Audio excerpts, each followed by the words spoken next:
Sometimes when I'm presenting, you keep your videos off, that will really help me, and just keep muted. I think that will help a lot. I'll also go on black so that I can now start my presentation. And today we are focusing on how do you write manuscript and how do you publish it. And then the next step after that will be how do you make yourself visible as a researcher.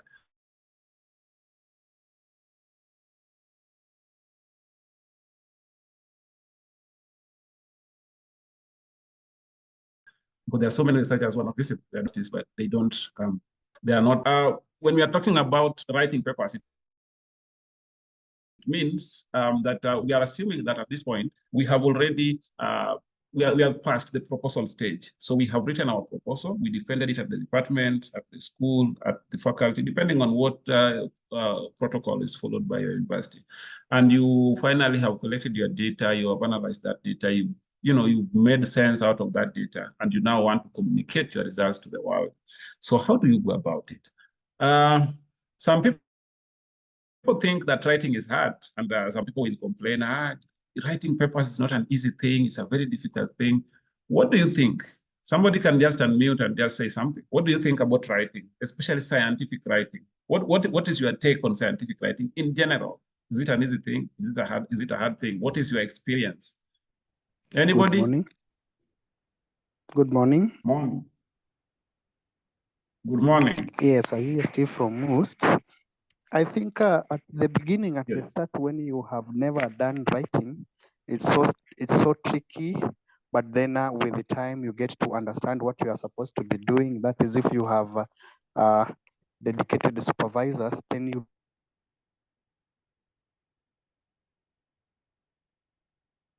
Thank you. So you are saying that at the beginning it can be a bit challenging, but then if you have people helping you and working with you, then you figure it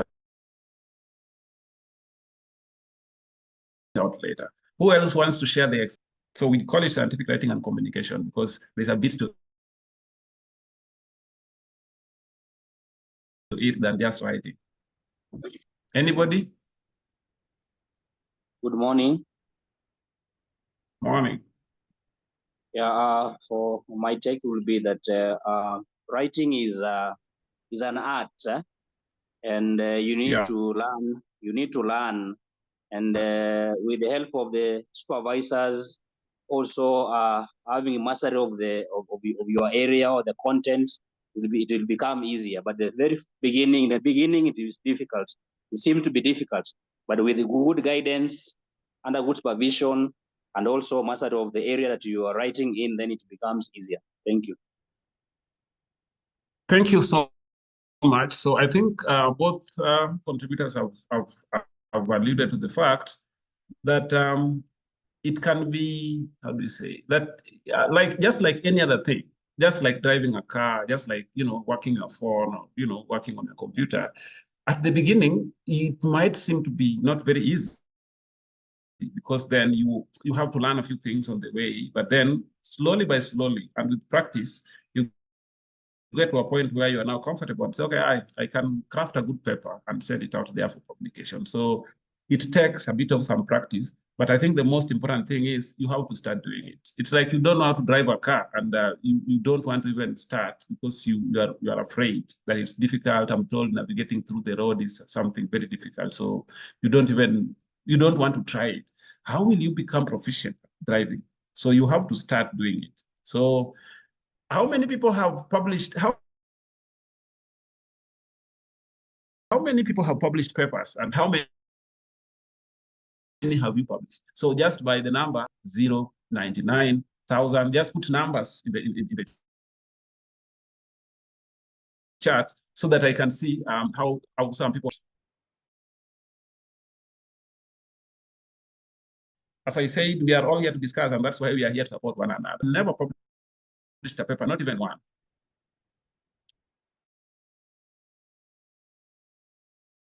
Maybe just unmute and say your experience if you've never published a paper at all. Anybody? So some people have never published. That's why I'm saying don't worry about this because that is why we are here. Yes, Ekor. I've published. I have about 80 papers.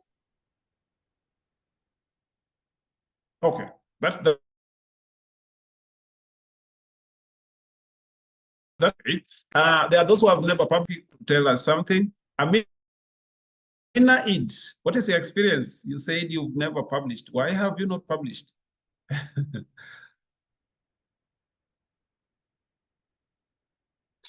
Good morning. Hello, good morning. Morning. Good morning. Yes, okay. For me, my experience, I laughed at myself and I found you Good laughing morning. at I can me hear as you. well. I'm saying I laughed at myself and I found you laughing at me as well. Publishing, I think I've been able to do some writing, but I think it is the confidence of letting it out, and maybe I'm now challenged to have maybe what I've written reviewed so that I can get the confidence of publishing it. I think that's why you are here today. And if you don't get challenged, and if this session does not challenge you enough to send your paper out, just close your eyes, send it out, and wait for the reviewers' comments and say, okay, because that is the only way they will critique your work, and then okay, so I need to add this. Okay, this one is not clear enough. Okay, maybe I need to change this. Maybe this argument is not right. But then if you've never published, I was just like you as an MSc student, so even a single paper, and then this happened. Then I had my ontogenic changes in prey ingested by Nile perch, Leptis niloticus, caught in Nyanza Gulf of Lake Victoria, Kenya. I can't tell you I can't start to tell you the feeling when I received a link that your paper has been published online and you can access it on this link. That feeling, it drove me to not want to stop. So I've gone ahead to publish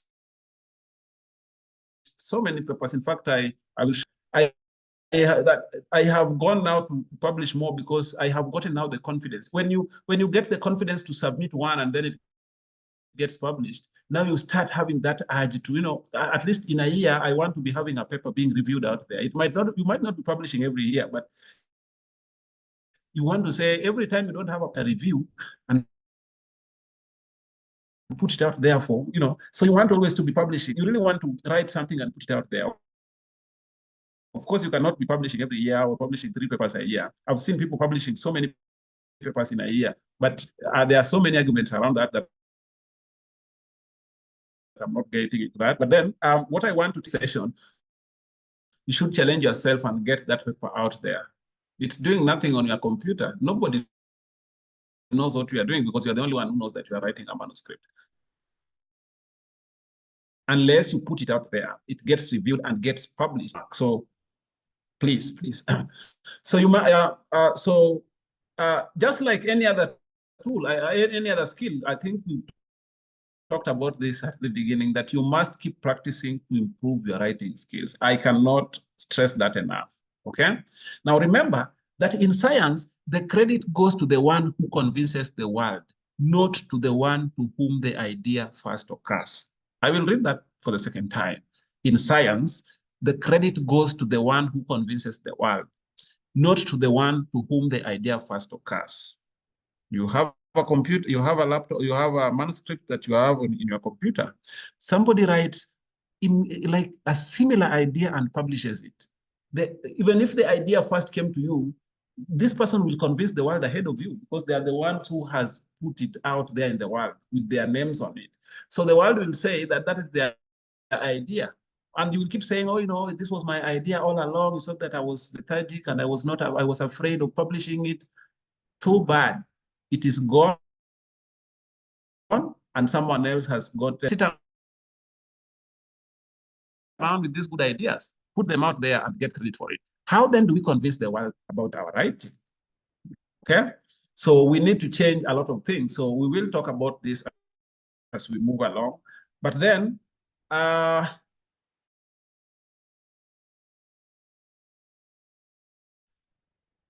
Okay, it's here. After submitting your paper, we will talk about selecting the right journal. That will come at a later time. But then after you have submitted your paper, for those who have never published, generally this is what happens. In a general view, it could take several other times, but this is what happens. You submit your paper, and so the author submits the paper, so you submit your paper. The editor is assigned to this manuscript. I'm an editor for PLOS ONE. I'm also an editor for another journal, Lakes and Reservoirs. What happens is an editor is assigned to this manuscript. The editor assigns reviewers. So the editor sometimes can scanning. It might not be an in-depth review, but because you are a subject expert, you look through the paper and see whether the information there is something that is interesting in your field at that time. So if you feel it's something that has been overstudied, you can easily just say, okay, just return it to the authors and tell them to submit it elsewhere without even going through, without even assigning reviewers. But let's assume that it passes through the desk of the editor. So then the editor assigns reviewers to inspect. So the reviewers will decide on whether to review the paper or not. Now, this is one of the challenges we have as editors. You reach out to reviewers because review work is mostly voluntary. So you don't pay, people are never paid for review. So you send and say, okay, within my field, I think this paper can be reviewed by so and so. So you send them emails, send them a request to review. Then several reviewers inspect and edit. So reviewers will ask questions, give suggestions, and ask questions, and then the editor decides on the accuracy of revision. So it means that after the reviewers have given their comments, they take it back to the editor. The editor gives it to the authors, and then the authors make the revisions. Now, then the revisions are taken back to the editor. The editor can decide to take them back to the reviewers, especially if there were major reviews. Then it's taken back to the reviewers. The reviewers will confirm whether you have addressed their reviews, their review comments. And then the paper is either accepted or rejected. Now, if the paper is accepted, the editor sends the paper back to the author with the revision. So you are told the paper has been accepted, but then you need to do ABCD. Then it's reviewed maybe for a second time, for example, and then it is published. But then a paper can also be rejected. We will look at all those options. Now, what is peer review that I've been talking about? Now, peer review is a review process for scientists by scientists. So this is where people in your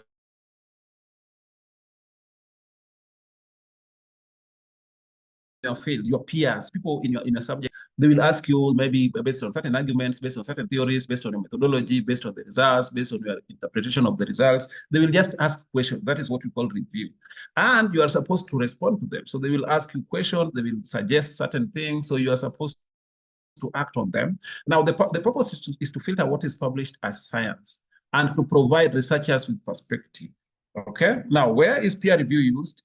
One is in scientific publication, like in the context that we are talking. There's grant review and also tenure promotion. So sometimes when people send out proposals for grant, I also review grant proposals. So organizations will sometimes send you grant proposals and tell you are in the field of fisheries and aquaculture, we have received this proposal and we are supposed to fund them, but we want you to review it as an expert and give us your verdict.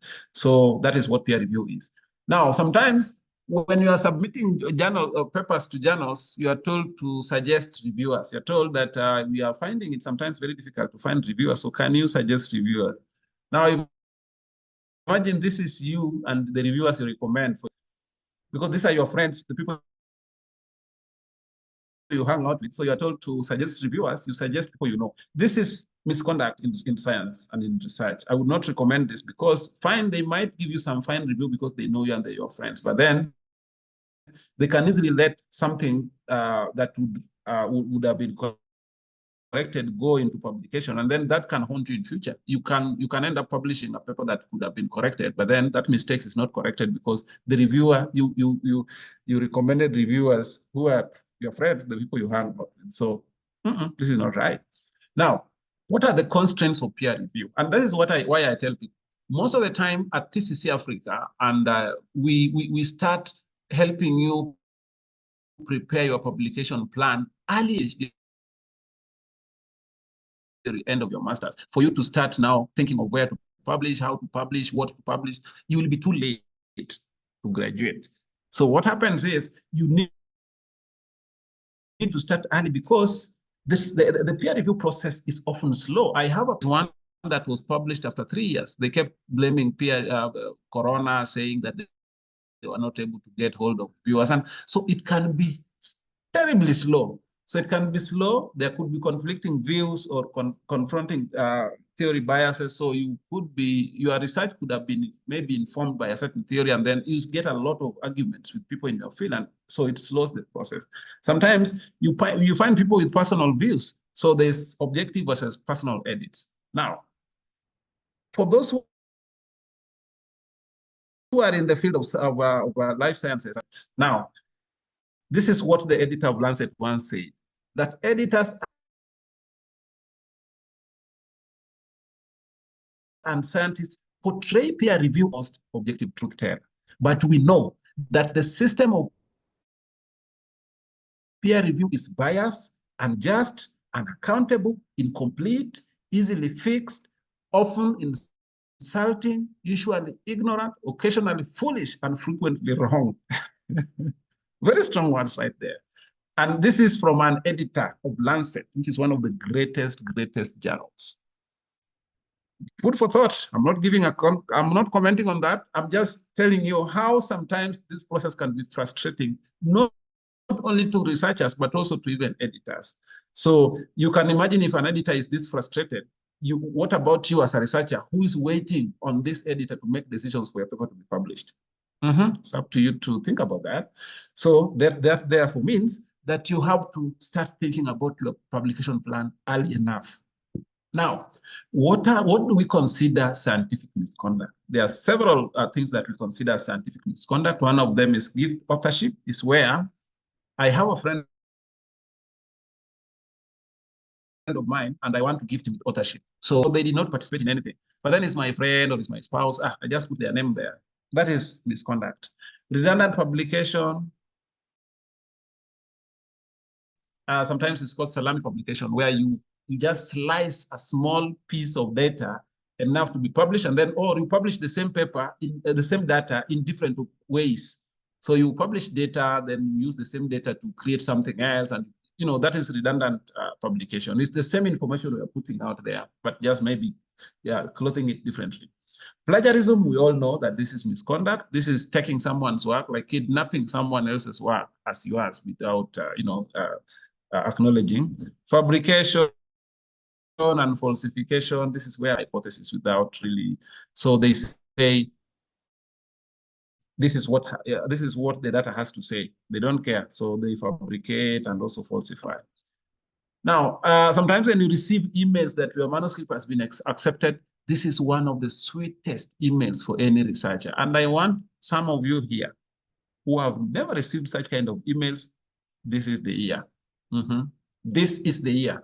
You are going to receive this kind of an email, and I don't want you to shout receive, because you will receive it only if you send a paper out there and have it reviewed and published. Thank you. Now, this is where reviewer 1 is telling you that your manuscript is really interesting and well written. But then reviewer 2 tells you, that guy is lying. That manuscript is nothing. Why am I putting this? I'm putting this here because rejection sometimes can make a scientist feel like they just want to quit. Your paper gets rejected and sometimes you feel like, hey, this is too much, I can't handle this. Okay? So when a paper gets rejected, most of the time, papers will get rejected, but with very useful input. So you will be told that your paper has been rejected because it has weaknesses on area A, B, C, D. So it helps you when you are now preparing it for a resubmission or submission to a different journal. You have an idea of what really needs to be strengthened. Now, a paper can also be rejected, not because it is weak or not because the science is not sound, but maybe it is outside the scope of the journal where you sent it to. That's why when you're selecting your journal, you need to go to under that section that you read through the scope of the journal to know whether your paper falls within their scope. And you also need to read instruction to author so that you know how to edit your paper, how to format it, how to make it conform with the requirements of the journal. So these are things that you need to know. Now, how then do you start writing a scientific manuscript? Do you have any question up to there before we get into the writing itself? Any question, any comment before we now delve into this thing? Hello. Thank you so much. Oh, sorry. Good morning. Morning. Yes, my question is about analysis. What are some of the applications that can help somebody when she is doing analysis that you can recommend? What analysis? You have the data from the field, now you want to analyze. Is there any application that can help? Okay. I think we will come to that because we will write this manuscript from A to Z. So at one point we'll get to the point of data analysis. So I will talk about that at that point. Okay. Okay. There was another question. Yes, thank you. First, I want to know, like, what is, can you repeat, please, like what you said in detection publication?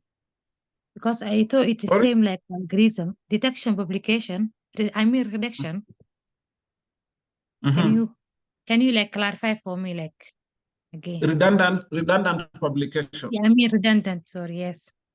Yeah, so redundant publication is where you have published data. Redundant publication is you collected data maybe on something and you published this data, but then you want to publish it again, maybe in a different story. So it's the same data, but then you are just telling a different story around it, but it's the same thing you are still publishing. So whoever is reading this, essentially is not reading anything new. You are still just telling the same thing. It's only that you are trying to fabricate a story around your data so that it looks like it's different data, but it's the same data.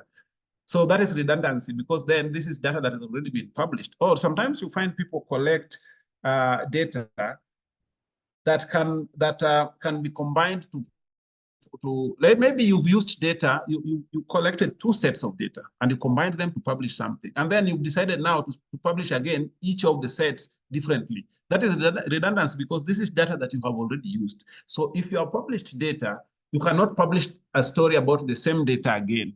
Okay? Oh, thank you. Now, we were now at the point of now starting to write our paper. And I want to just say a few things before I get into structuring the paper. Now, scientific writing is as much about science as it is about writing. But for some reason, we tend to forget about the latter. So we tend to forget about the writing and focus so much about the data collection. That's why our goal should be to change the mindset about writing. Now, most scientists are more focused on collecting data, setting up experiments, or doing all these things. That is what they think science is. So science is more than, is about also writing and communicating your information rather than just collecting this information. Collecting this information is science. And that is also the core of science, yes. But then what is the need of it if you focus so much on collecting this information without communicating it to the world or without sharing this information out there in form of publications? So we need to change the mindset about writing and now start recognizing scientific communication as part of science, okay? That you want to start thinking of, after I have collected this data, I have to communicate it out there. That is when I feel like I have done the whole thing, okay? Now, there's a difference between authors and readers. Now, authors are journal focused, while readers are article focused. Most authors are always conscious about where do I publish my paper. But readers, most of them, they focus on what is the quality of the information I'm reading in this article.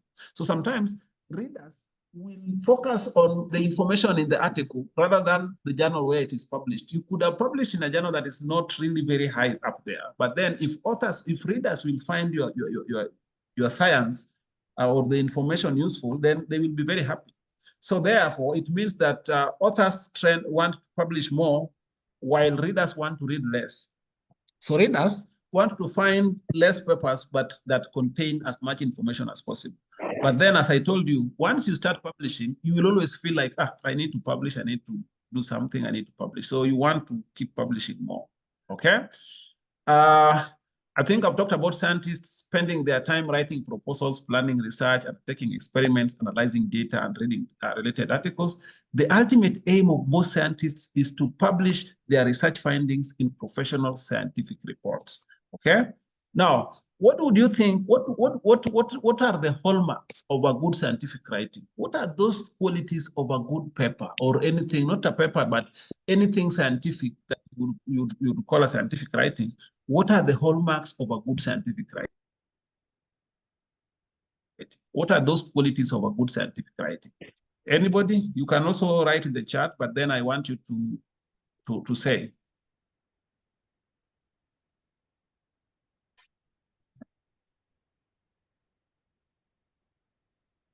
Hello?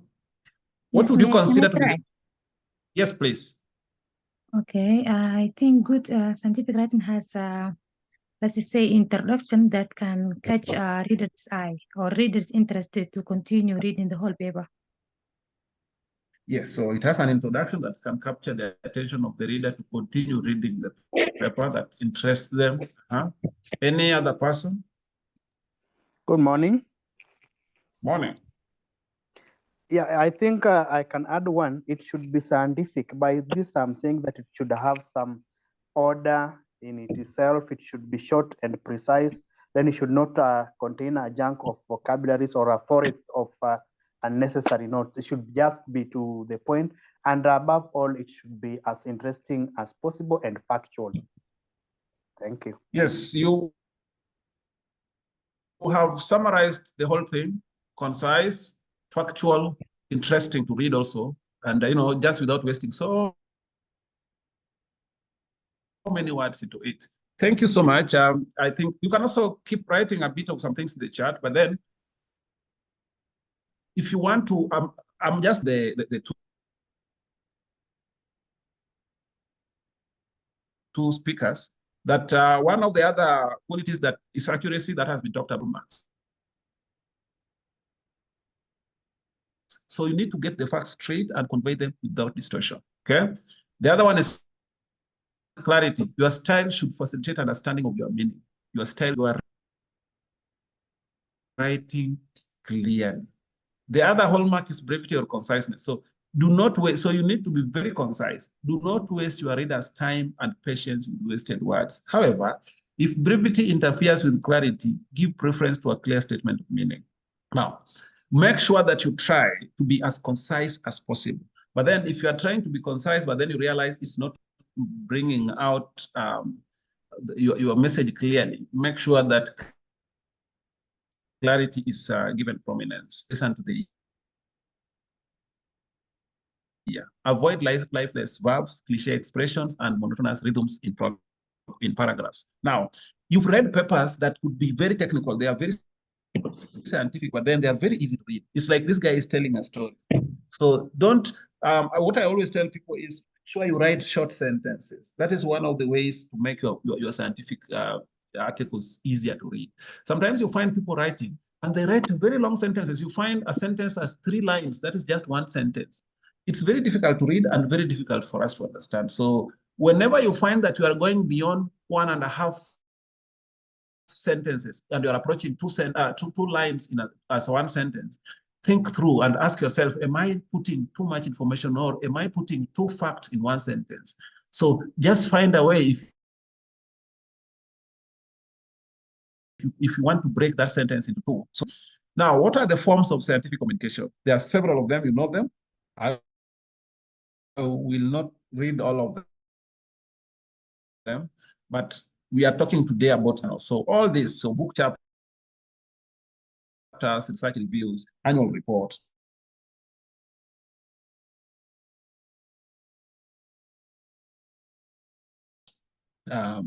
we blog, newspapers, and magazines. This can all communicate science, but then today I'm focusing on journals. Okay. Now we are starting with the journal article now and how to write the journal article. Okay. I will not go into those several things, but I will start with the title. So generally, this is what we have.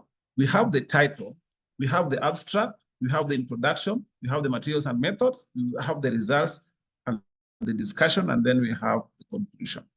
So sometimes it's abbreviated as IMRAD, but then you can also add those other parts. So we have the introduction, the materials and methods, the results, and the discussion. And sometimes you find results and discussion is combined into one part. In some journals, the results is different from the discussion. Okay? Now, we are now starting. So we are starting single part of our manuscript, the way we had written every single part of our proposal yesterday. So before we start going deep into this, do you have any other question? Because this was, whatever we were going through was the preliminary part of our presentation. Now we are now getting into the actual writing.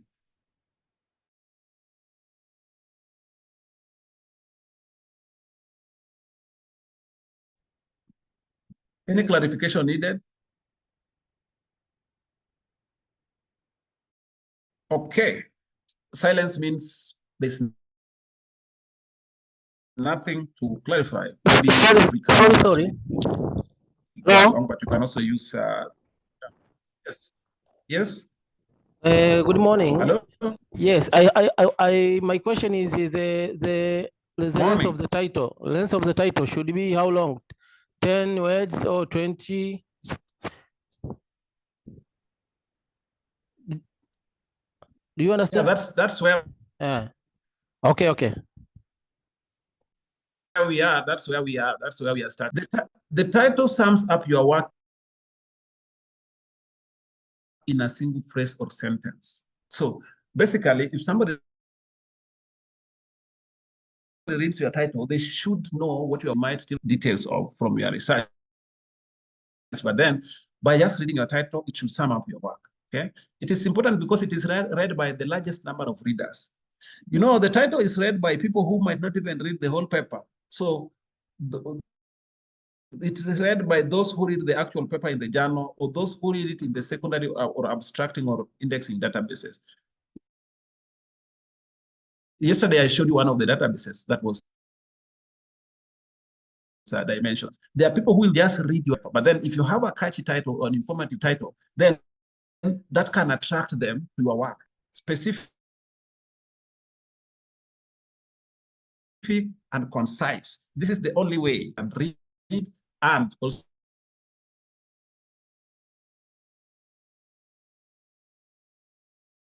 cite it. Okay. Now the titles, therefore, it should be brief. So it should have as fewer words as possible and should also be informative. Now, we always advise people that you try to keep your title less than 20 words.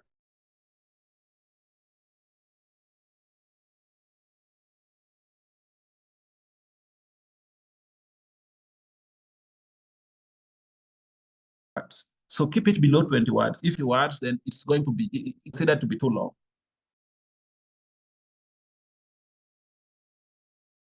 Okay, so it should describe your paper accurately. It should also describe the subject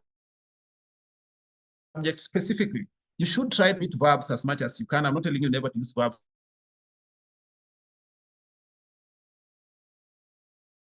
In your title, but try to avoid them. It can also be easy to understand, and it should be suitable for indexing. You remember we were talking about databases where these papers and this is suitable. So if it is too long, we consider that it might not be suitable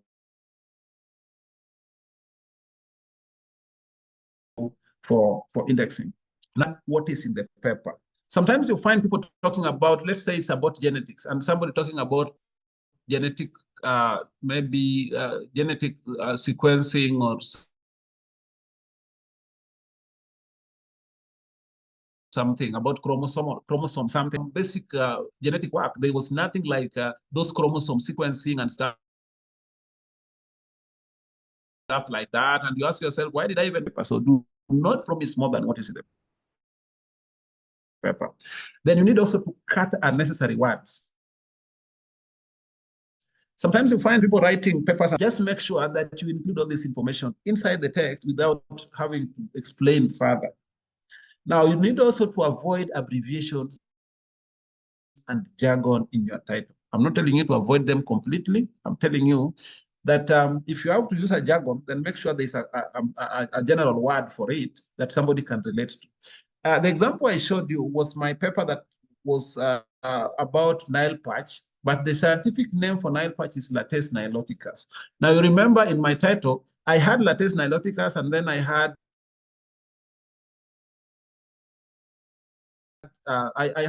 then Nile perch, and maybe they are not from my field, they know what Nile perch is. Somebody could be looking for a paper on Nile perch, but if I only use the jargon Lates niloticus in my title, they might not understand that that paper is about Nile perch that they're looking for. So they might end up jumping over my paper and looking for other papers that have Nile perch in the title, not knowing that this paper, Lates niloticus, is Nile perch. So make sure that if you are going to use jargon, that jargon is accompanied by a word or by a common term that is can easily be understood by people who might not really be in your field. Now, avoid abbreviations, chemical formulae or jargon and etc. If you are going to use chemical formulae, make sure you have the general term for that word. A good title should have a few words possible describing the content of the paper. Now, most of the time when formulating the title, you remember when I was talking about writing a proposal, I told you don't focus so much on the title. Don't kill yourself about getting the right title. Sometimes for the title, you might end up writing even, it could even be, sometimes you find the final title comes out at the last stage when the paper is finally written and you read through your paper and you realize, I want to come up with a title that describes my paper very clearly. So most of the time, I always tell people, just start with a working title. It's concise. It might not be very descriptive at the beginning, but just write something to guide you as you walk along. Now, at the end of it, after you've written your paper, you will come back to that sketchy title that you started with and read it again and ask yourself, does it really capture everything that is in this paper? And does it really describe it concisely? So don't, so you can start with a sketchy one, then do another draft, and then final draft. And as I've said, it may even be written, it may even be the last one to be written. Okay. Now, I would want you to go back maybe after this training to go and critique, your title. So just go and check through your title and ask yourself, does it talking about here? Now, sometimes when you're submitting titles or when you're submitting papers for publication to these journals, some of them will ask you for a running title or a short title. Some journals will always ask you, okay, you provided this, but then we want you also to provide us with a running title or a short title. Now, if it is required, give it. You better give your own than have it invented by someone else. So sometimes you find that if you don't give a running title, and it might not describe. Now, like the example here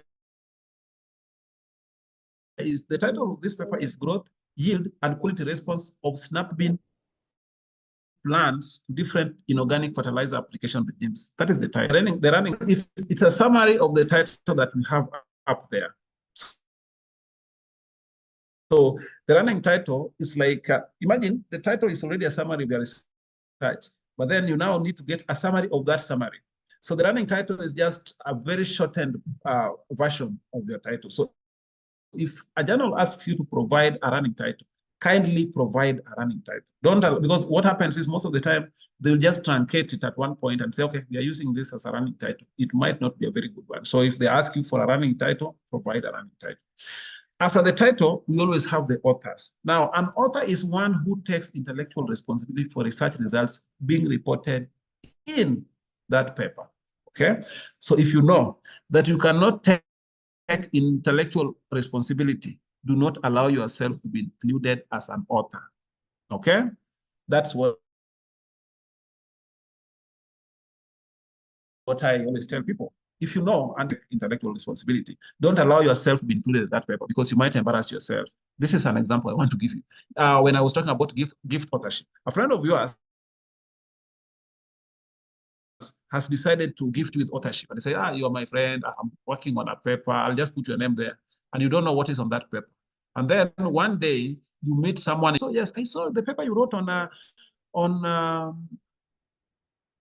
teenage pregnancy in this place, and you had some very nice results there. Maybe can you tell me about this paper? You have no idea about what that paper is talking about. It was just, you were just gifted with that authorship. So you might end up embarrassing yourself. And this person might start looking at you very different. They might have regarded you very highly as a researcher, but then when they realize that your name appeared in a paper, okay? Now, it's a vital matter. The authorship is a vital matter because in Kenya or in Africa or in this part of the world, sometimes you supervisors, and you only have one who is participating very actively. There's one who does not even know what we are doing, essentially. You send papers, they don't communicate, they just keep quiet. But then they insist that their names have to be there. So how do you cope with that as a student or as a researcher? Very difficult. Okay. Now it's a vital matter. So perceptions about contribution and cooperation. So when names appear on papers, there is always about the cooperation during the time of work.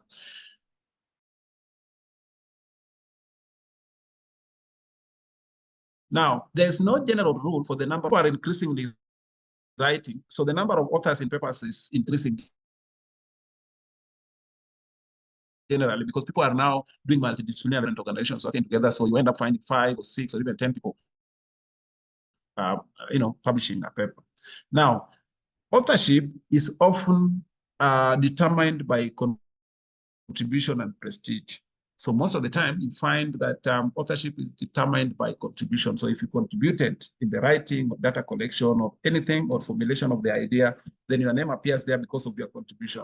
But sometimes you find the authorship sometimes is determined by prestige. And I have seen this happening, and I've seen people saying this sometimes, that they want to put the name of a certain professor in their paper so that it increases the chances of their paper being accepted because that professor is known in the field. So if their name appears here, I'm very sure the journal will look at this and so that prestige sometimes depends on author sequence and how to decide. So how do you decide who becomes author number 1, who becomes author number 2, who becomes author number 3? Maybe one person can contribute. How do you decide the sequence of authorship?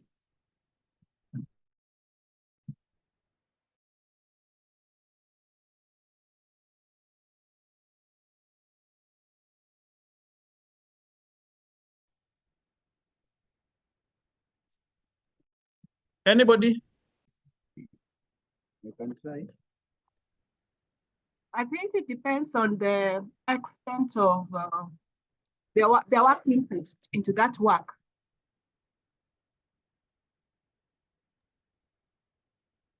Say that again, please. The level of input, how much they put into the work. Yeah, so their contribution. So the level of their contribution. So you say that maybe which author would have contributed most? Maybe how would you arrange these people based on the level of their contribution? The one who contributes the most, primary author, which should be myself, I'm assuming so, then I would be first, and then the next, and then the least contributor.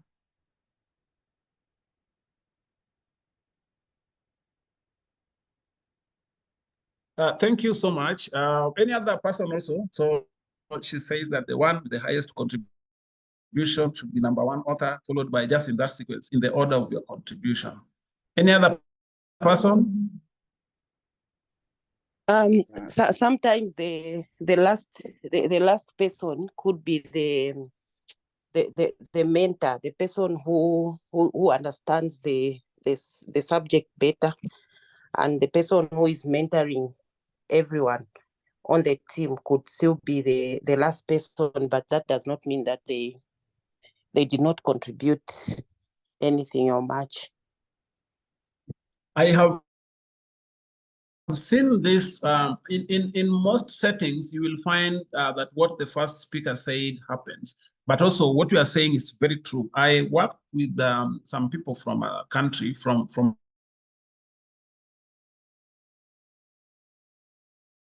Japan, and that is what they are feeling. Struggling to the last work with some people from certain parts of the world. They will be struggling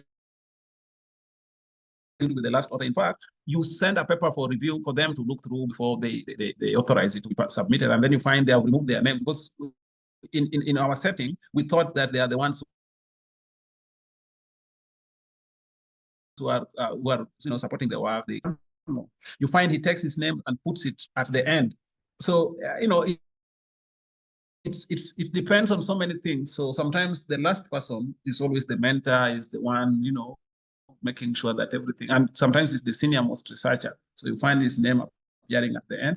But sometimes, because let me give you an example in the Kenyan context. In the Kenyan context, you find that the promotion is based on the number of publication points, and these publication points are calculated based on more points. So you find people clamoring to be author number one in all papers. So you find everybody wants to be author number one, because then it means that when publication that we are dealing with, but ideally it should really rely on, it should depend on, have you contributed? And also depending on, people can also just say by themselves, they say, okay, I'm not keen on being number one author, so can you put me at the last or maybe the second last? So depends on so many things. But then the co-authors have the universal responsibility for all content, and they should read and approve all versions of a manuscript. If you are going to work and you are going to be 5 or 6 people, make sure that all these people read all these versions, so that when the paper is sent out there, they will not come back and say, there was this figure that was drawn there. I think it was not right. It was not right, but you are part of the authorship. We sent you this paper. You kept quiet for 3 months. We wanted this paper out, so we decided to send it out with your name there. We didn't want to remove your name, but you did not do anything. You didn't correct it at the right time. So it's a responsibility, and especially if you are the first author and maybe you are the main author, make sure that you try as much as possible that these people all read the versions of the paper, they approve before it is submitted. Now, University of Sheffield came up with a list of how this can be done. So this is just based on, so the first author or the bearer of the idea would, grade people depending on their contribution, and then put them into the public. To give you an example. Now, so we have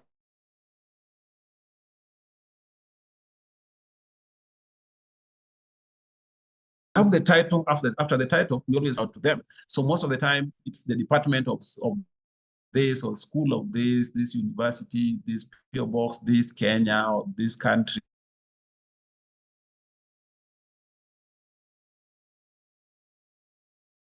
For example, so the address is just where we can find the details like ORCID ID,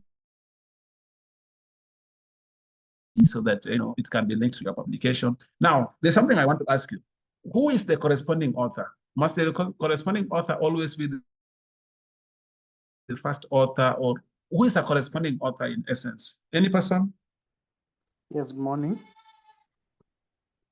Can someone who is a corresponding author is one chosen member of the authoring group who on that is where all the communications by the publishing the publisher will be getting the communication through. So must he be the first author? Not really. It can be any of the members, but this is the one that will be receiving all the communications from the publisher. Thank you so much.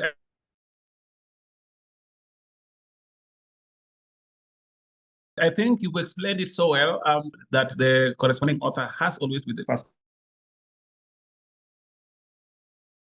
author. No, this is the link between the authors and the journal. So if you put a very busy professor as the corresponding author, and this guy receives like 70 or 20 emails in a day, it's very easy that the email from the journal, or even review comments can easily slip through the team, and then the journal will wait forever. They assume that you refuse to make the correction, and then they just reject the paper. So make sure that if you are working as a team, you choose somebody who can promptly check the emails and communicate it to the team and tell them, okay, we have review comments, let's work on them. And so it is just this person who can be able to be an effective link between the journal or the publisher and the authors. So that is what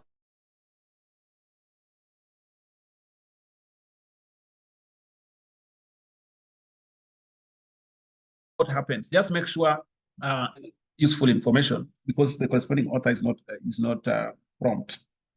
Now, after that, we have the abstract. Now, the abstract should be short and allow up to 300 words, but most of the time it's about 150 to 250 words, okay? It should stand out on its own.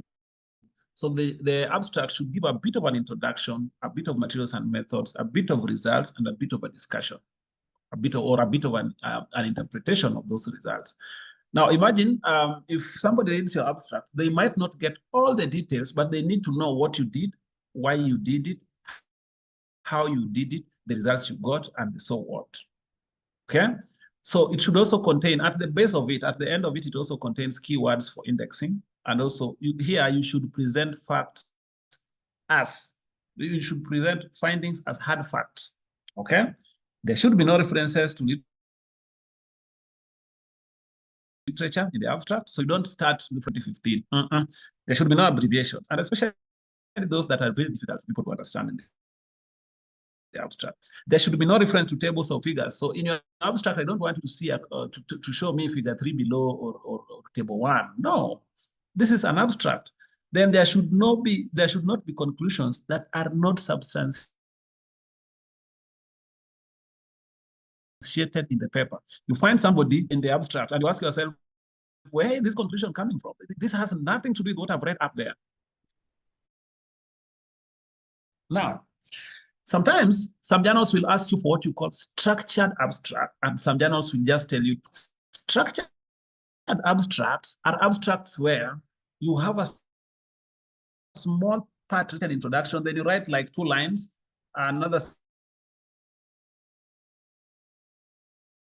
small part written materials and methods, you write 2. Then you have to take them apart, so each part will stand on its own. And if it is unstructured, then these sentences will just be written as one block text, and it needs to address all those. Now, what are the common mistakes in abstracts? In abstracts, you find sometimes people use different fonts. Never start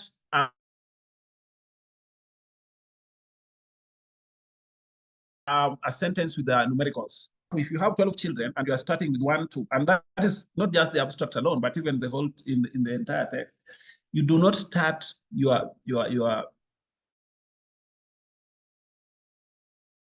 sentences with numerals.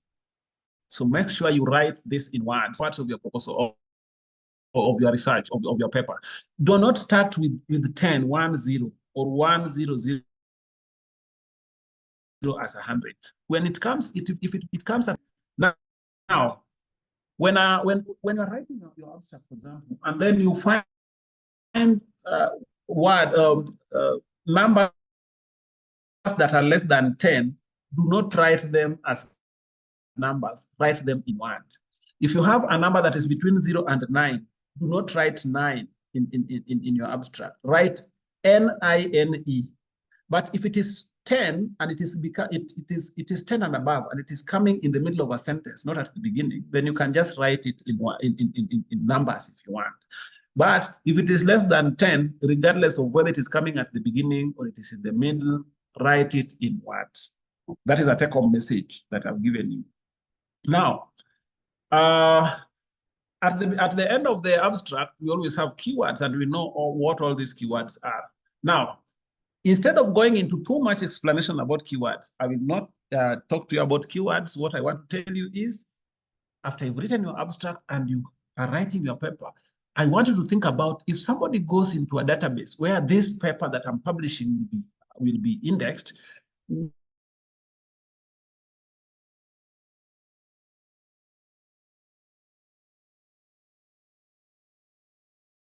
what keywords should they key in to get the when you look for the information you are giving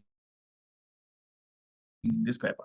For me, that is it. That is keywords that you are going to put at the end of your abstract. I want you to assume that you are the one looking for information that is similar to what you are publishing right now. I'm writing a manuscript. There's some data and some information I'm trying to push out there. If somebody goes to a database where this paper is going to be indexed, what keywords will they use to get the information that is contained in this paper? Now, try as much as possible to borrow very little from the title, because the title will appear automatically in the database, in the indexing databases. Borrow keywords from other parts of the paper. For me, that's it. Then we have the introduction. Now, I want you to tell me why the introduction is important, and I don't want you to tell me in the scientific. On the take-home message about not using the numbers, can you just go through again? What about in a situation where you are presenting the results in the abstract, like you talk about the numbers? How do you present them? Yeah, so as I was saying, that in the abstract where I was saying when you are starting your sentences, do not start sentences with numerals. So even if you are presenting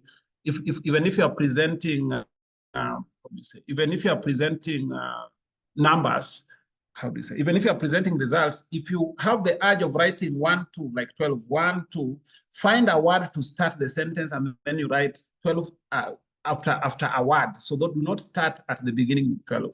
Now, you are asking, you are presenting results, and then you have something that is like 6.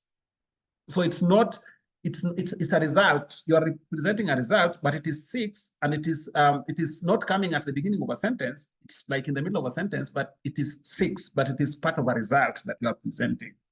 This is what I will still tell you, that I always encourage you to write it in words instead of numbers. Okay? Thank you. That the total number of, the highest number of rats recorded in the study was 6, while the lowest was 7. Just write in words. If you write, this is the general thing I'm seeing among academics. I have writing and communication is being discussed, and this is the general consensus they are having, that if you are writing, if you have numbers that are less than 10, they always encourage that you write it as, unless it's a fraction, as a word, as a, how do you say, as in words, not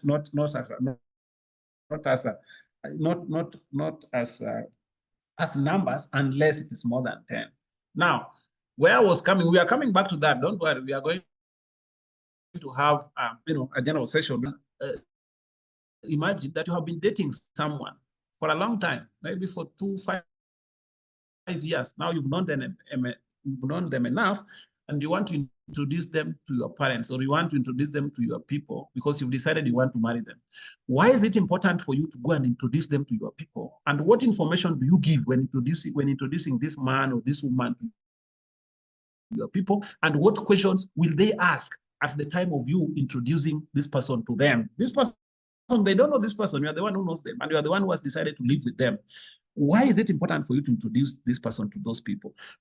What information are you going to give them while doing the introduction to speak? And then one gentleman, please.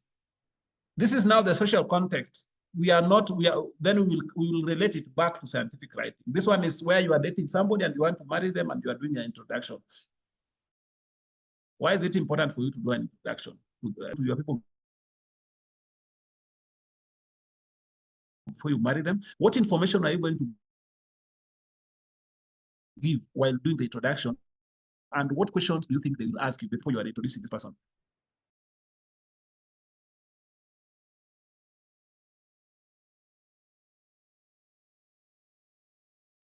Yes. Yes, let us make this active and lively. Any person? Yes, morning. Morning. Good morning.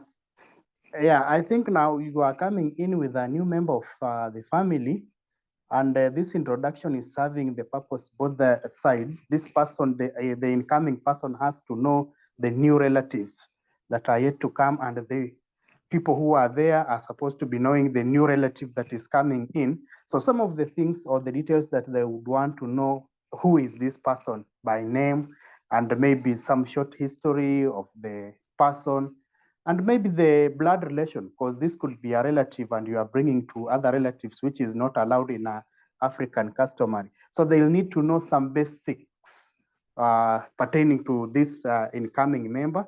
And this is now the time the incoming member will have to know more about the partner to be in terms of now the family is set up. Thank you. Thank you so much for that. I want a lady to also say. Yes, I think I'm gonna say, let's say, why I need to marry this person, like compared to other person, why I'm interested with him. So that will be one. And then what quality, let's say, what qualities I see in that person. Thank you so much. I think both speakers have brought, I think the whole thing they're talking about is you really need to give these people because you are the one who knows this person. So why did you choose to live with them? Why do you think they are the right people? Because I don't know this person. You are my daughter, for example, you are my son. You are bringing a lady and you're telling me that this is the person I want to settle down with. I will ask you those questions. I want to know, where do they come from so that we know whether we are related or not. What do they do for a living, for example? For how long have you known them? Why do you think they're the right people for you? And all these things. So you need to provide answers to all these questions. And it's the same thing with the introduction. When you're writing your scientific paper, you need the data you are presenting to us in your manuscript. We have no idea. We've never interacted with this data. We don't know what it is. We don't know why you did the research, why the research was important for you. We don't know all these things. So in the introduction, you need to tell us what you did, give us a small historical background. So you need to paint this your data within the broader context of within the broader scholarly context, within your field. I want to know that within the field of aquaculture, where does your work fit? Where is the problem that you are trying to solve? What is the justification for solving this problem? You remember in the proposal, we had a background where we were giving those things. Now, for a manuscript, you don't have distinct sections for statement of the problem, for justification, for introduction, for objective. So the introduction does all that. So your introduction should give us a background, a very short background of the problem you're talking about. It should give us a background of what has been done before. It should give us the gap, which is now justifying why this study is important. It should tease us. So the knowledge gap has to be there. The justification for the study, as I said, and also you need to also give us an idea of the objectives of this study. Imagine all that in the introduction, and sometimes you are told to keep it, 1.5 pages. If you go beyond 2 pages, if you go to 2 pages, sometimes it's just too much into the introduction. Now, I think I have explained everything. I don't need to present, but I will present. Now, the introduction brings now the topic, the importance, the background, and also sometimes a bit of some arrangement of how the rest of the paper will look like. Okay? Now, the introduction also defines the scope and limitations of your work. When I read your introduction, I need to know the scope. So in the introduction is where you are going to tell me that, hey, I'm going to look at teenage pregnancy in a certain area. But then I know that there's this factor, this factor, this factor, this factor. I understand those factors are there. But I'm not considering them. I'm only considering factor A, B, C, D for this reason. So that when I'm going to look at your results, I will not start asking you questions that, why am I not seeing results on this? Why am I not seeing results on that? You should have told me in the introduction that you should not expect results. I understand that these other factors could be important, but my research did not address them. Okay, so what I mean in here, in the introduction, in this case, for example, we are looking at the effects of alcohol on life expectancy. That is the example of what life expectancy. Now, within this, I'm going to look at, so 3 classes of drinkers will be surveyed. So non-drinkers, I don't know why non-drinkers are drinkers, but anyway, non-drinkers, moderate drinkers, and heavy drinkers. The study will take 10 years. Men will be surveyed. So that is the scope. Now, because somebody will ask me that why is it that you only surveyed men, or if I don't make it clear in the introduction, when you see the results, you'll ask, I'm not seeing the results for women. But I will not blame you because I did not tell you in the introduction that I was only looking at men. Now, you would also ask me that there's medical history, for example, can affect life expectancy. Life expectancy is affected by so many other things rather than just alcohol. So introduction is where I need to tell you that I understand all these things. I understand that medical history can also affect life expectancy, but this study is not considering it. I will also need to tell you that women might experience different or same effects, but I was not considering them in this study. So your background or the introduction should bring all this together so that I understand the limitations of your study, and I also understand the scope and understand the gap in knowledge, and understand why the justification is for this study to be done. How do you write it? I think I've talked about this. These ones I'm not going again. Now, do not start by writing this part of your purpose, of your research, because it is the most difficult part of the paper to write.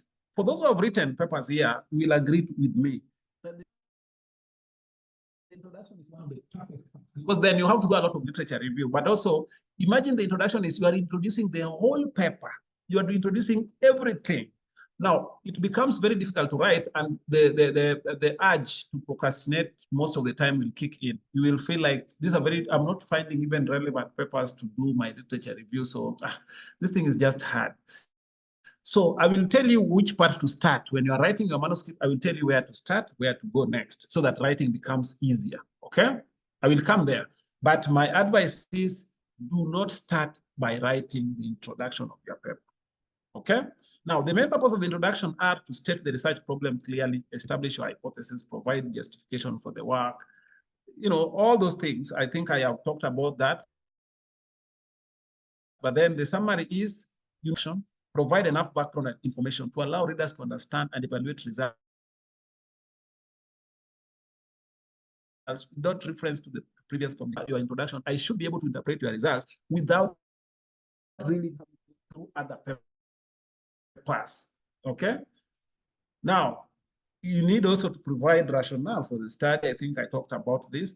Briefly and clearly explain why you wrote the paper.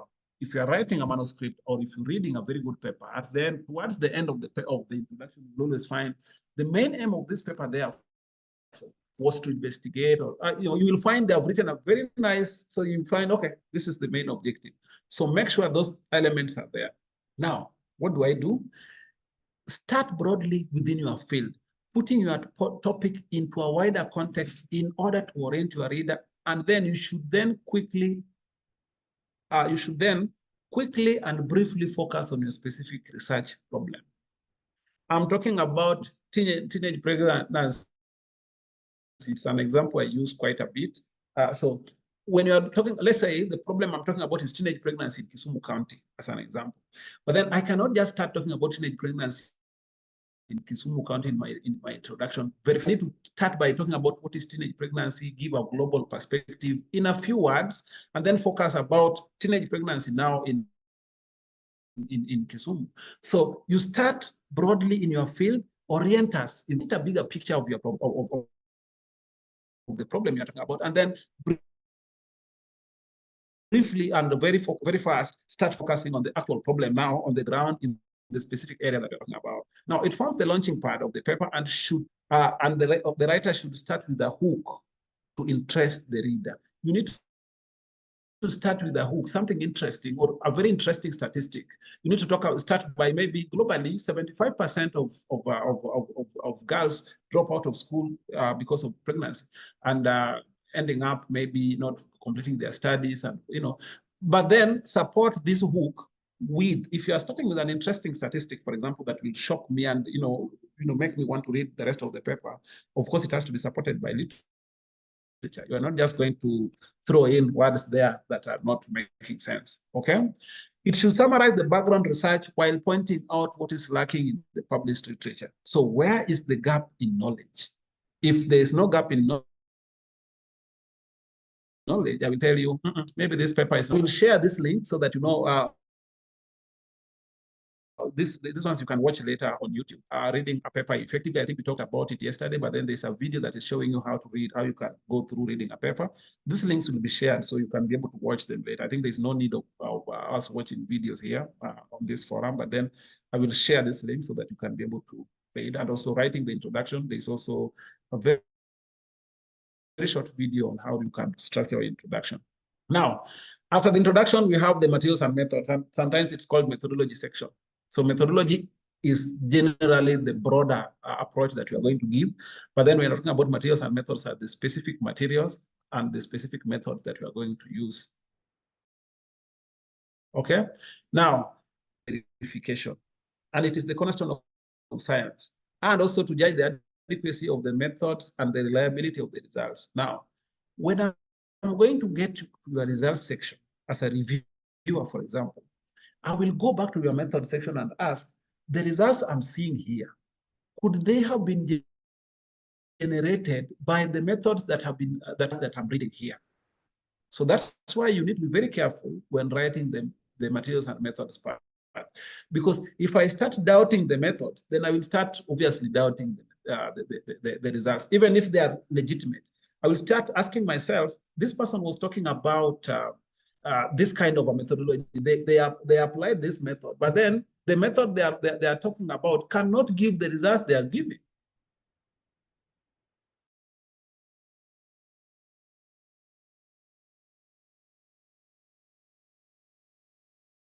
So I will start doubting whether doubting your methods, I will doubt your results.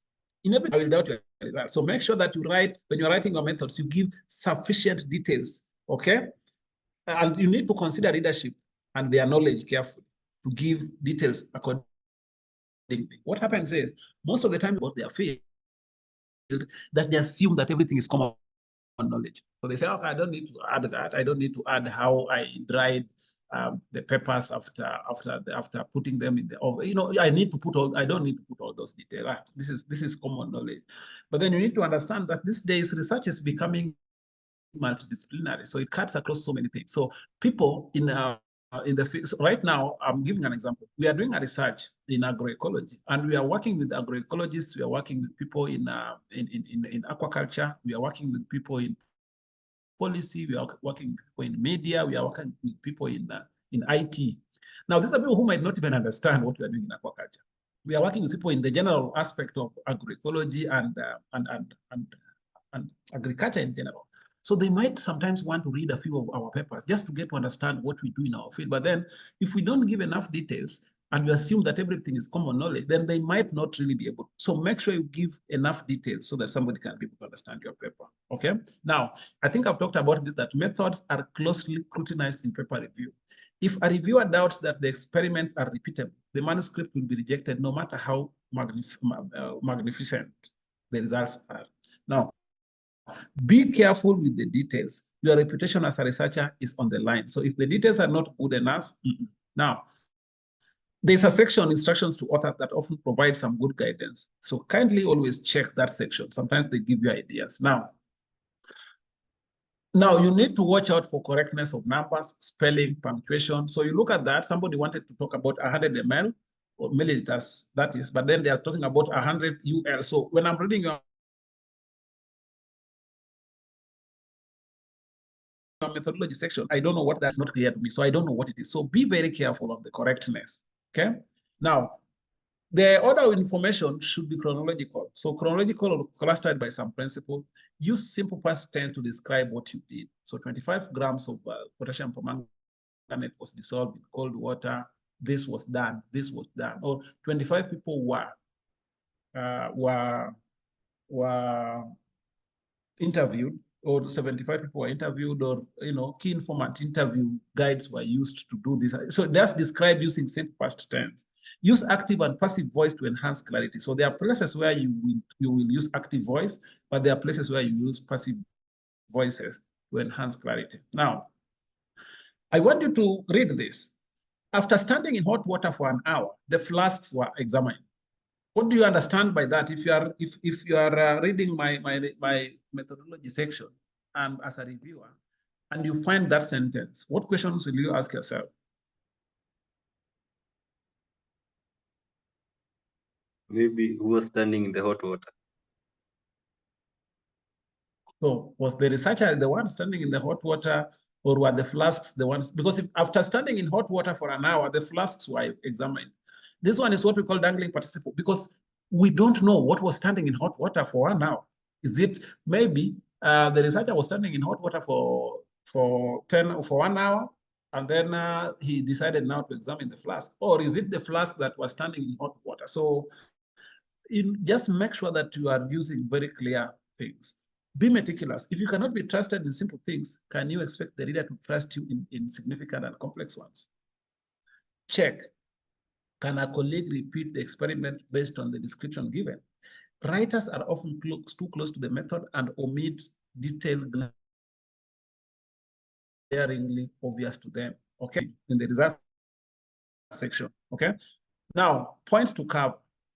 Sometimes when you are mostly in the natural sciences, sometimes you have under sections, you could have the study site, the study species, sometimes even a map that is giving you different points and even coordinates, and sometimes you can even put maps depending on your field. So there are fields like in my field, for example, if I'm going to do a research in a certain river, or I'm going to sample in a certain section of the lake, sometimes it's good to give the geo points so that somebody knows exactly where this happened. You need to give a general map, or a graphical representative of the lake, and give specific points pointing to where this was done.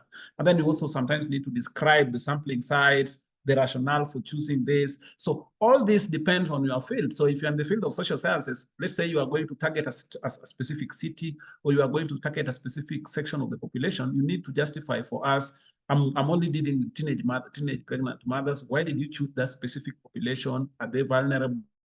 Are they neglected? Is it, were they easier to access? What methodologies are going to use to, maybe if you're going to use stratified random sampling, for example, how are you going to do the stratification? How are you going to do the randomization? So all this need to get into that. If you are going to use a certain number of people, what is your target population? What will be the sample size? How will you calculate that sample size? So all that formulae need to come in so that we don't need to ask so many questions.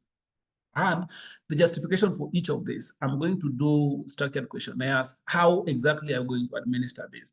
All these things need to come in. We need to be very clear on this, okay?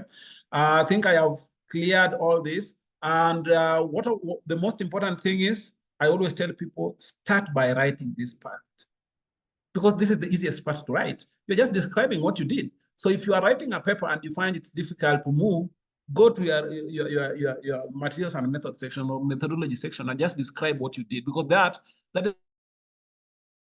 is not difficult. You're just describing what you did. You don't need just description. I did this, we collected this, this was done, this was done. Okay? But we will come to a better way. This section should be chronological and informative, and providing details of the experimental design, for example, details of control used, including their purpose, details of the data recording techniques, exact quantities and purities of reagents. There are people here who are from, their background is in chemistry, for example. They know that purity of these reagents can also affect the results. So you need to put all those details, okay?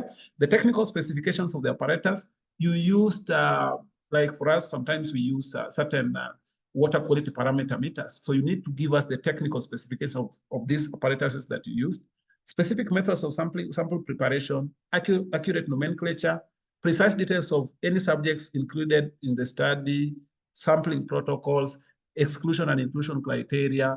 All these things we need to see them. Okay, when to write, you need to start by writing the materials and methods first, while still carrying out the research or while collaborators are still around. Otherwise, small but important details might get lost. Okay, it is easy to start with and makes transition to writing other parts easier.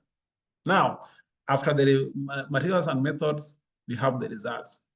Okay, now this is the key part, because this is why you are writing all along. All those things we were talking about the other side were coming towards the results, because you have the results. That is why you are writing a paper. If you do not have the results, you are writing a paper in the first place. You have something to communicate. You want to report some results to us. That is why you are writing this paper. So this is very important. Okay, must be logical, easy to follow, and correct. And make sure you present your result in the order in which your methodology, your method section appeared, so that I can easily follow that. Okay, this is method 1, this is result 1, method 2, result 2. Now, when you are presenting your results, I always tell people, start by the bigger picture. So present the bigger picture. There's that central question you are asking yourself in your data. You're asking yourself, is there any correlation between teenage pregnancy and let me see. Maybe teenage pregnancy? No, maybe that is not right. But then maybe there's one big question of something on something else. You need to ask yourself, is it true? What is the answer to that big question? Is there a relationship between variable A and variable B? That is the general question you are asking yourself. There are other details you are going to give us. You are going to give us a lot of other details, but then start by painting the bigger picture. So present the big picture, an overall description of the hypothesis tested, and the data results that support the claim you make. Then you need to detail significant results, not insignificant ones. Now, if some results are not significant, I'm not telling you not to report them. Report them, but do not give too many details about results that are not significant.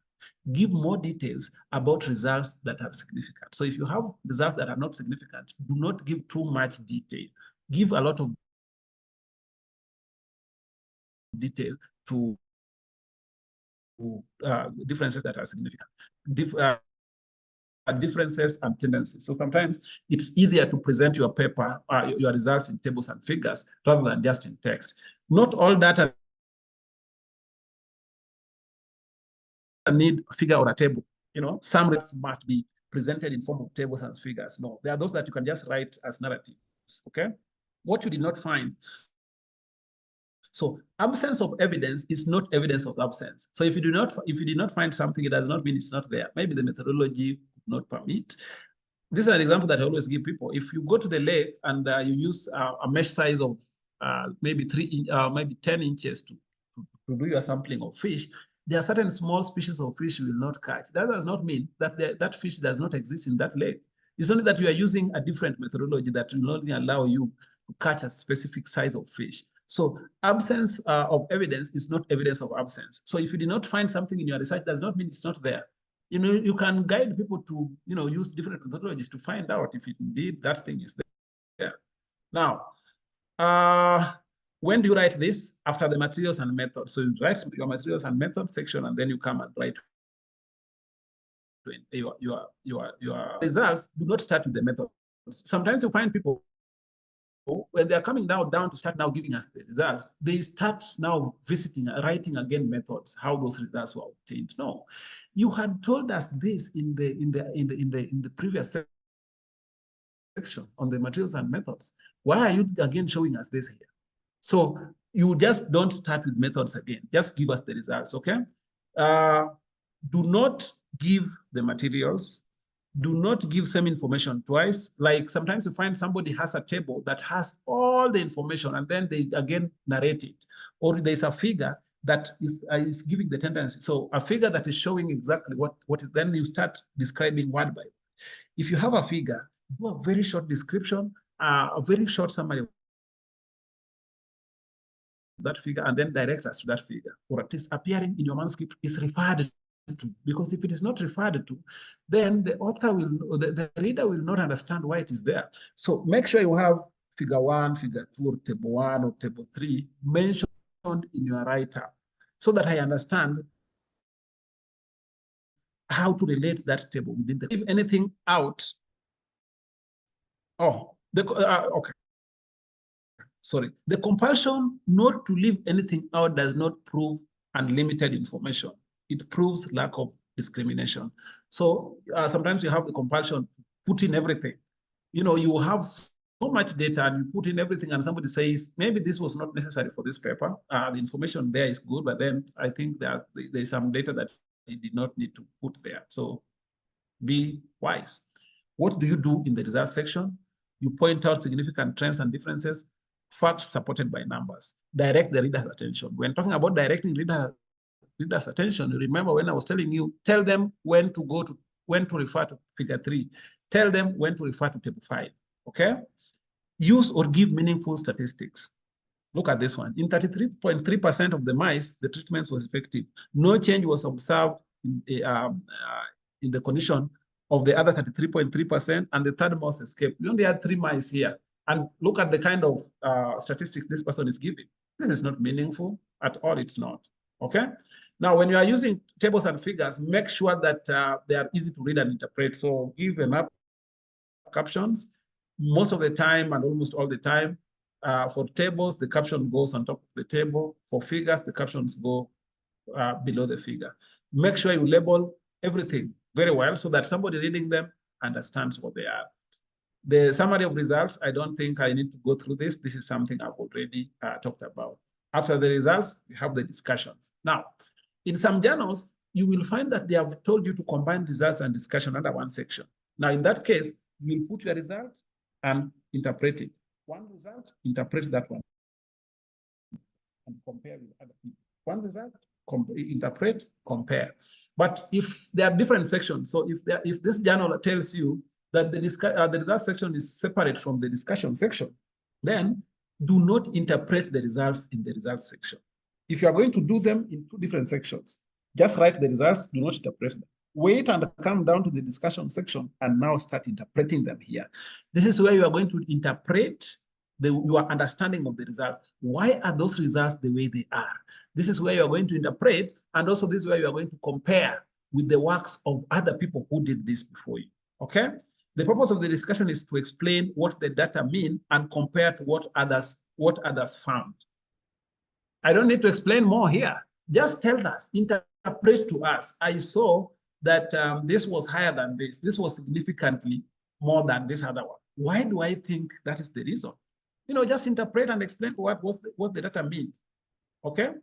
Now, most rejections are due to faulty discussion. So you find somebody has very good results, but then their interpretation is faulty. And so we just end up kicking out that paper and saying, okay, they did not interpret it so well, so maybe they don't understand their results, okay? The common fault is what we call the squid technique, where authors are unsure of what their data mean and they hide in a protective cloud.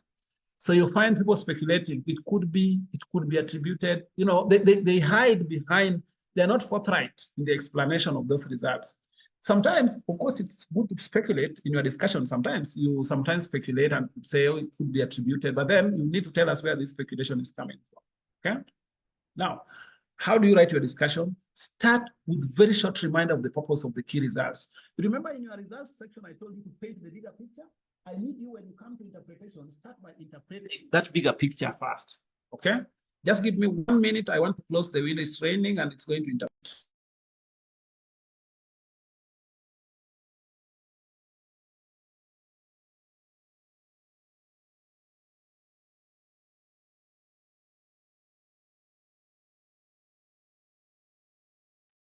Okay, so you remember when you are presenting the results, you started by presenting the bigger picture. So in your interpretation, when you start your discussion, I want you to start by interpreting that bigger picture first before you go into interpreting the other details. So if the bigger picture was that indeed there's a relationship between these 2 variables, or this variable affects this other variable, start by interpreting that so that we see that indeed you've answered the bigger question. Then into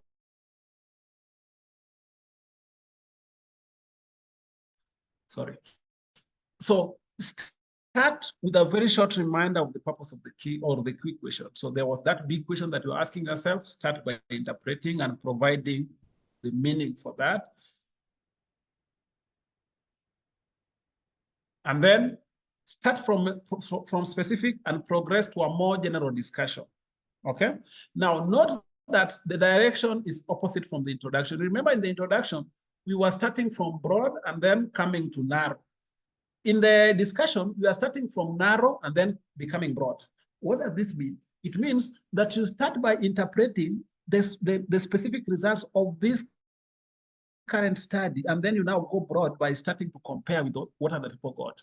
We don't want you to start by telling us what other people got, and then now is when you now start talking to us about the results of your study. No. Start by interpreting your own results, and then go now and tell us what other people got. Compare. Does it agree with the research by other people? Does it differ with their research? If it does, if it differs with their results, why do you think it differs with their results? Is this because of the methodology? Is it because of the time they did the work? Is it because of the location where they did their work? So start by interpreting your results and then compare with the results of other people. Now, sometimes you find people being shy. They only compare those that agrees with the research done by so and so on the same area or this. If you find people that got different results, don't be afraid. Just say they also got different results and explain why you think that your results are different from theirs. Okay. Here is also where you can tell the readers the limitations of the study. You draw their attention to the potential problems and tell the readers the reasons how you addressed them. Remember, when you are doing your research, maybe it's a longitudinal study and you had recruited some people into the study and some of them dropped out or some passed on, unfortunately. And how then did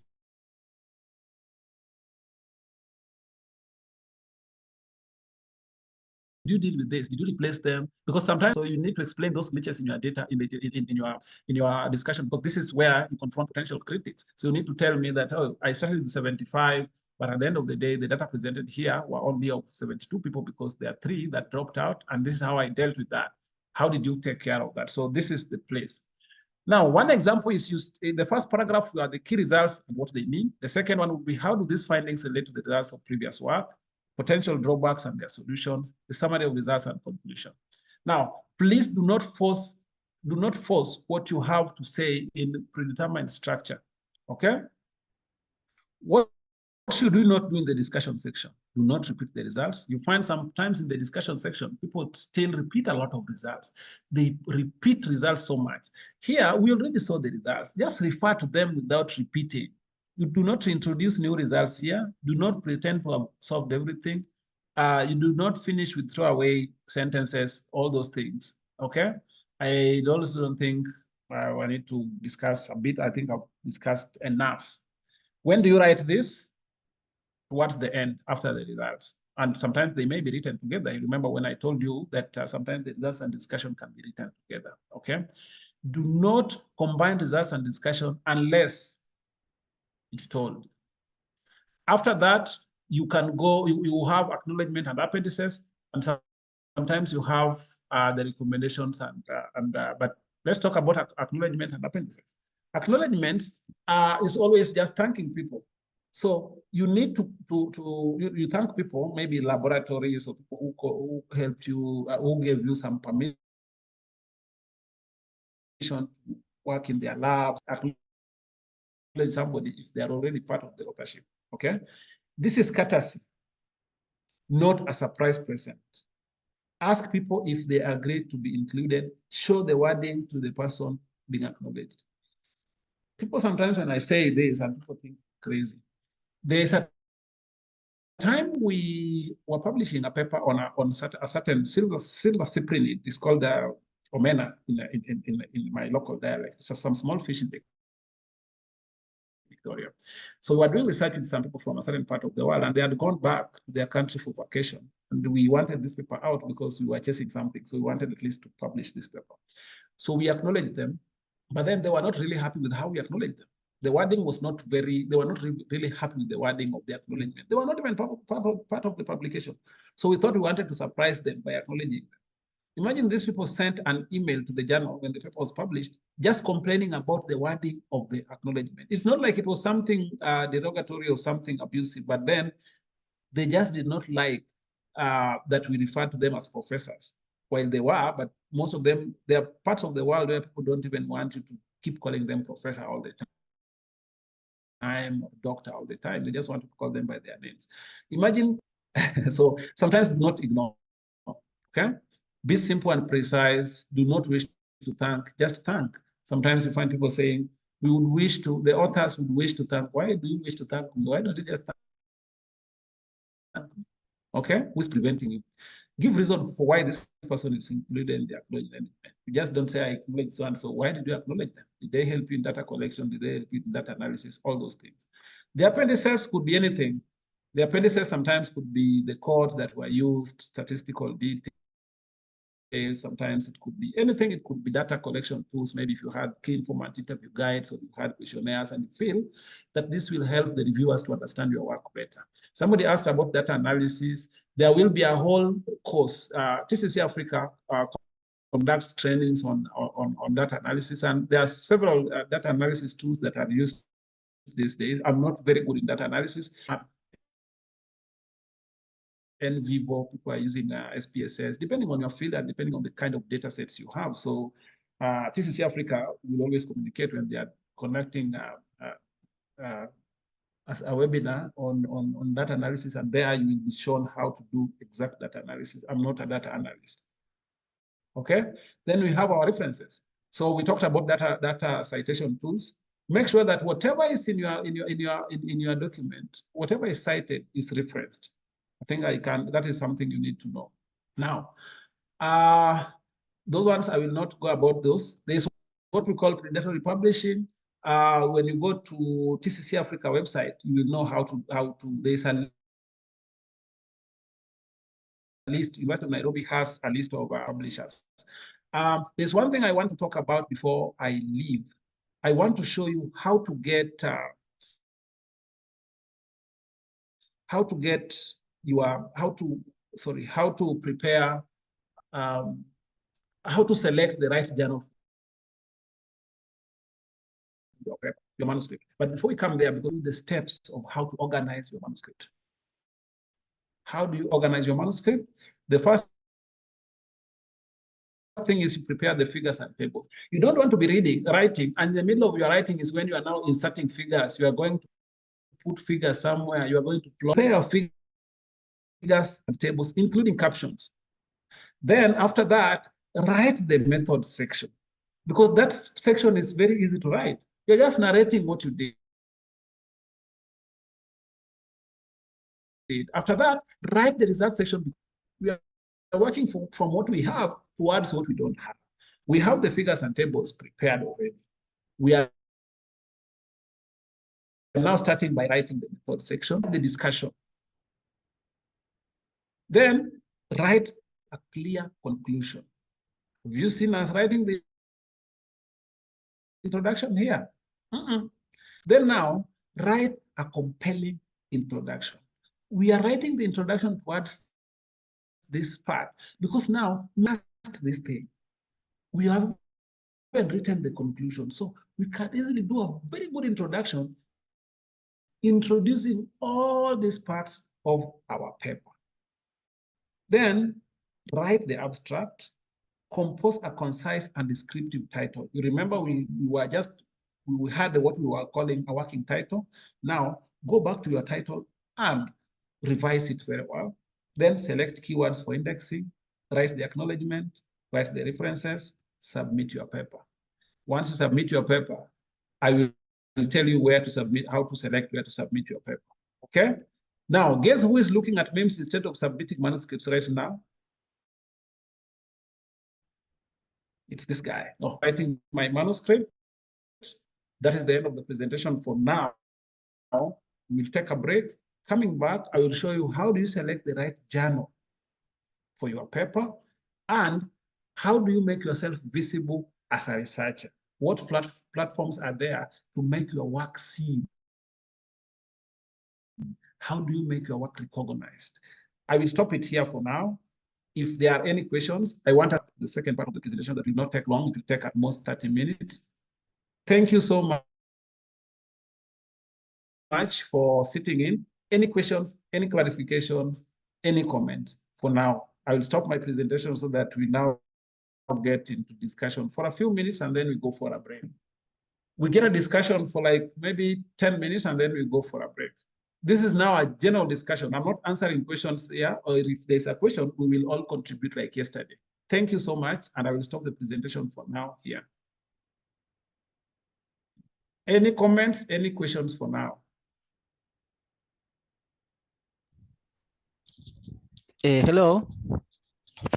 My Yes. question is on the part of discussion. When you write discussion, when we are building arguments from what we have from the results, is there any formula or restriction from the journal or from the peer review? Maybe your arguments sometimes may not be correlated with the results, or maybe you go off the way, maybe. You are the expert, and that is why you did this research, and that is why you are communicating the results. Your discussion is just an interpretation of the results. So somebody, if you interpret them correctly according to your own understanding, nobody is going to fault them. Of course, it's going to be reviewed by people in your field, people in your area. These are your peers. If you have faulty discussion or faulty interpretation, they will call it out. They will tell you that this interpretation is not right, but make sure you interpret the results the way they are, your own understanding. The journal will not restrict you. The journal will tell you, you are the one who understands this subject. You are the one who collected this data. We want you to interpret the data in your own understanding.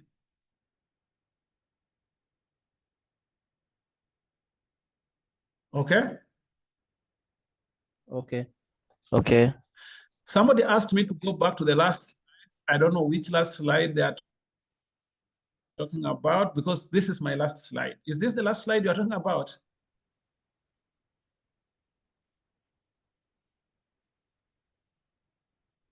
Now, somebody has a question again? Excuse me. Hello? Yes. Yeah. Now, no, okay, there's I just want clarification. Yes, I can hear you. Clarification on expressions. You know, sometimes when people are presenting results, they would refer to 50% as a majority, and now they're looking at 50% as I mean, in relationship to the 100%. And but there's also the school that 50% cannot be most, that 50%, I mean, most should fall above maybe 70%, like now in the discussion, or when they are trying to explain results, when now they're looking at the percentages and writing them in narrative, that most of 50%. That's my number one question. Is 50% most, or is it just half of the participants, something like that? And when you carry that to discussion, now when you are interpreting your results again and explaining them, do you carry do you write in narrative, or do you still come with the percentages? Because again, there are people who think that the discussion should not have too many statistics. So yeah, thank you. I'll start with the second one. The result should not have too many statistics, because then it will be like you are still bringing up the numbers that you had put up there. So most of the people will always say that you put it, if you have to put statistic, then try to put it in narrative. Now, but I think there is no one way of doing this thing, and that's why we in discussions, in scholarly communication, it becomes very difficult to come up with this is the one way of doing this thing. It's a bit difficult. That's why it's also very difficult for me to find a very straight answer to your question, but I will try. The first part, advise people that if you have anything that is less than anything that is less than 60%, anything that is above 60%. So we would say more than half, or half of the how do you say? more than half. So let's say we have 50, so it was 50-50. So we cannot say 50 is a majority or 50 is most, because then what about the other 50? So most of the time you just play safe and say half of, but then what about 51? Because then 51 is more than half. So people tactfully use the word more than half if it is anything below 70, but above 50, but below 70, they will say more than half. So that is maybe 60%. But then when it crosses to 70, most people will now start using the word most of the participants or a majority of the participants. That is the safe way that I find people maneuvering around that. Of course, that's what I do. If anything is above 50, but below 60, I will say more than half. But then when it crosses to maybe 65, towards 70 and above, I will say a majority or most of. That is one way of trying to avoid that.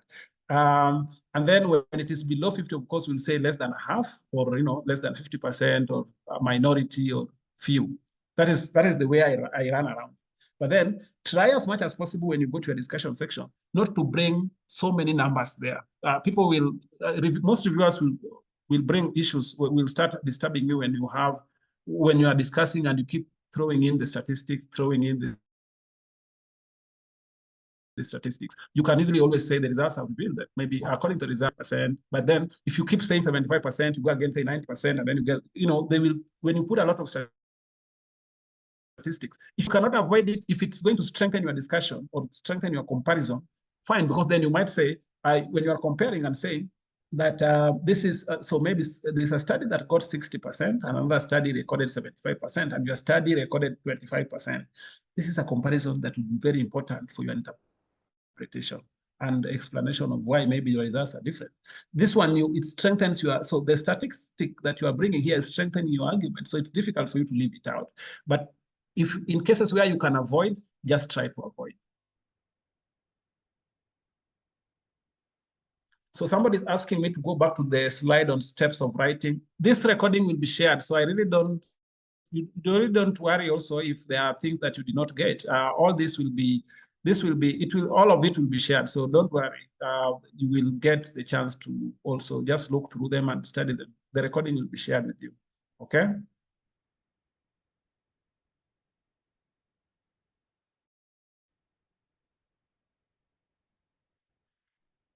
Now, I think maybe if there's any other comment, I want us to have a short break and then we come back to the second part of this presentation. Any other comment? The data analysis part will be tackled at the data analysis conference webinar. There will be a webinar. TCC Africa conducts webinars on data analysis and interpretation. So data handling and analysis will be there. So I'm not a data analyst. I also just, in fact, my data, I get people to help me analyze data, especially when they're complex. I just sit with them there to make sure that I understand what they are doing, so that when I'm going to present, I understand how that output was obtained. But I'm not very good at playing around with data. That is one area I'm struggling with so much. So somebody's asking how we maintain the correlation when develop your writing from results to the conclusion. That question is not very clear to me. Analysis part of the data. Analysis part of the data. What are the recommended assistant applications that can help? There are several applications that people use, and I think I've talked about some of them. NVivo, R, SPSS. I don't know whether there are AI tools that are now being used for data analysis. I'm not a data analyst. I struggle with data analysis quite a bit. The only thing that I mostly can help people with is interpreting the data once it is analyzed. But then the analysis itself, I don't know. I'm not very good at data analysis. That is something I struggle with so much. So most of the time I get assisted, but as long as I am there seeing how the analysis is being done, and then so that I can be able to explain to somebody if there's an output, I will always tell them this output was when this variable was put with this, and this was the rationale for that kind of analysis. But I don't do that analysis myself. Now, with that, I will ask that we take a break. I don't know whether Kevina is still in the meeting. Kevina, kindly guide us to the break.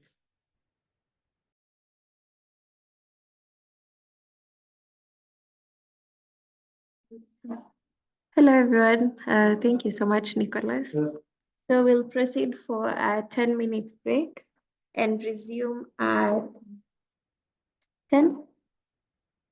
10:40. So in the meantime, I'm going to put 2 forms in the chat box.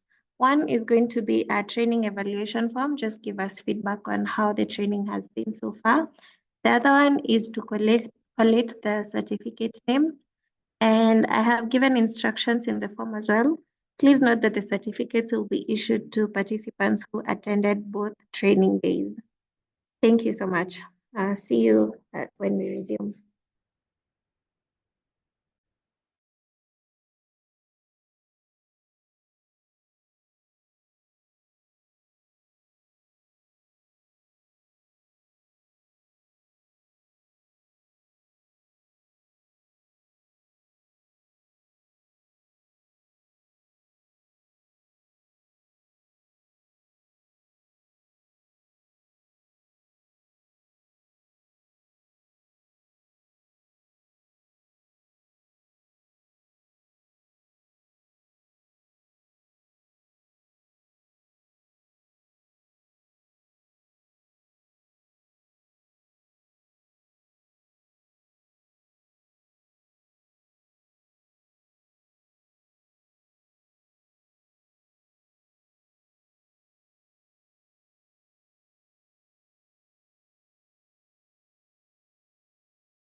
Our manuscript.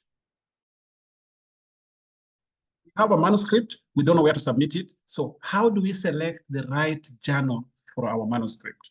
Maybe we can share how, for those who have published, how do you decide where to send your manuscript?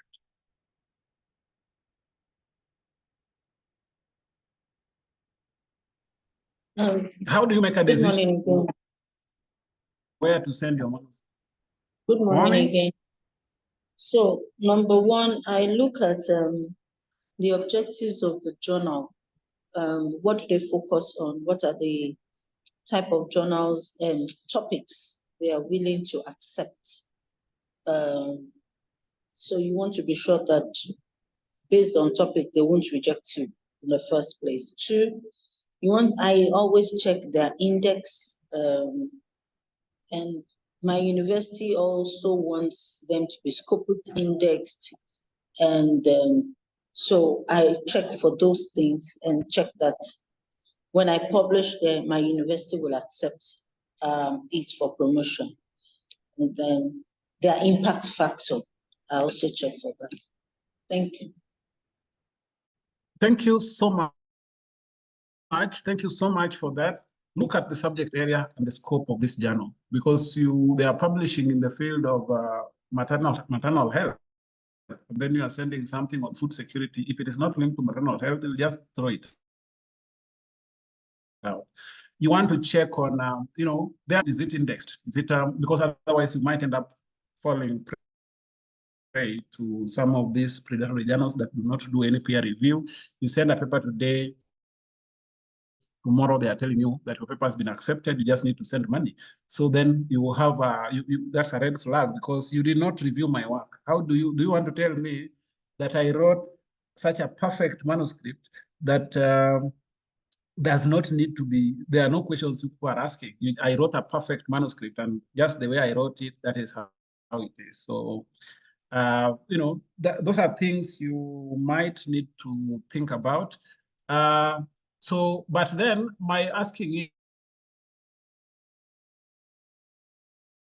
is before we even reach to that journal to check where you want to send your paper to, because then for you to be able to check all those other parameters, you must have settled on a specific journal. You must have identified journal 1 or 2 journals. How do you identify a journal? Before you even select the exact one, how do you get those options? Yes, Peter. Gishoki.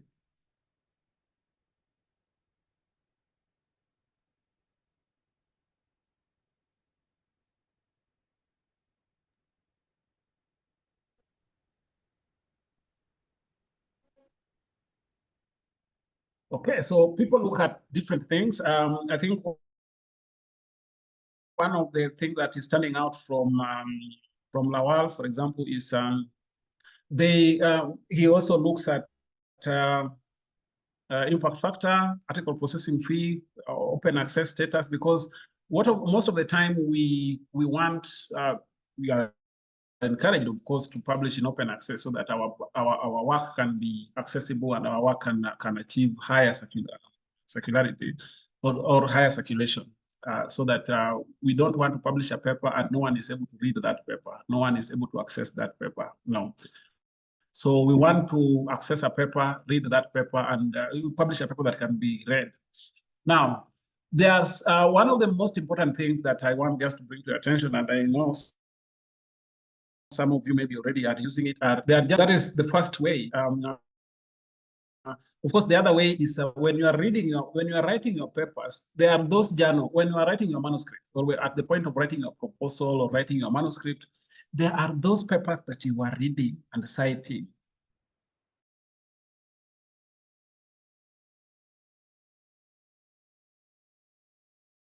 You can start by looking at where were they very close to what my work is about, and I saw they were published. If these are the journals where I can consider to send my paper. So these are some of the things that you look at just to come and check and see whether those are journals where you can consider. So it's a good thing to also, of course, consider those other journals that are related to your work. Okay. So, but also, so many people are now, increasingly, people are now getting to use journal finders. And I will just give an example. I know some people already know, but just go onto the internet and type the words journal finder. If you type the word journal finder, most of these mainstream publishing houses have their own journal finders. So here you can see we have journal finders for Elsevier, you have journal finder for Wiley and Francis, MPDI, Springer, Taylor and Francis. Then there is what we call the journal suggester for almost all journals. So depending on where you want to publish. So let's say you said, okay, this paper, the way I'm looking at it, it's so good, I just want to publish in Elsevier.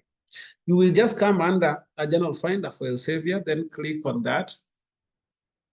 Then the dialog box or the page that will come will allow you now to be able to paste the title here. You will paste, sometimes it helps you, but this one just allows you to paste the abstract. So you just paste the abstract of your paper here, and then you get the journals. It will recommend for you journals. I'm just going to give an example. There's a paper we are currently writing, a manuscript we are currently preparing, and I'm just going to take the abstract of that paper, put it here, and then try to find journals. And you will see the journals that it's going to recommend for me. You see, it has recommended several journals for me. And it also gives the acceptance rate. It gives the article processing fee or article processing charge.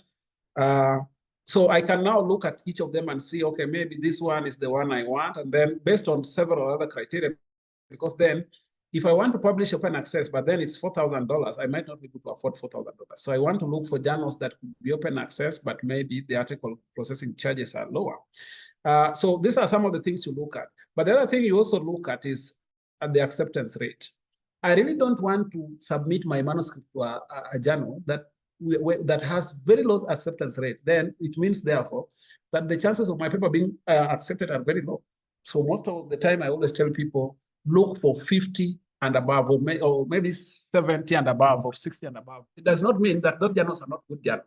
But some journals are too strict, and I don't want him to get into, sometimes, because I am also an editor in some journals, we sometimes get into a lot of arguments as editors about the acceptance rate. And some journals fail. Like if they have very low acceptance rates, it means that they are the best or they publish very quality information. That might not be the case, not always. So try to publish a paper in a journal that has at least a relatively higher acceptance rate. Okay, so these are the things that I wanted to bring to your attention. And also, when you use journal finders, you already have decided where you want to, maybe because when you use a journal finder, you are not going to get a predatory journal, because then Elsevier, I'm going to use a journal finder. So if I use that, then I'm going to get journals that are published under Elsevier. If I'm going to use Wiley, I'm going to use, I'll get a journal that is published under Wiley. So Springer, all those. So when you use journal finders, they will suggest for you very good journals. The other site that is there is this site of Think. It's called Think what?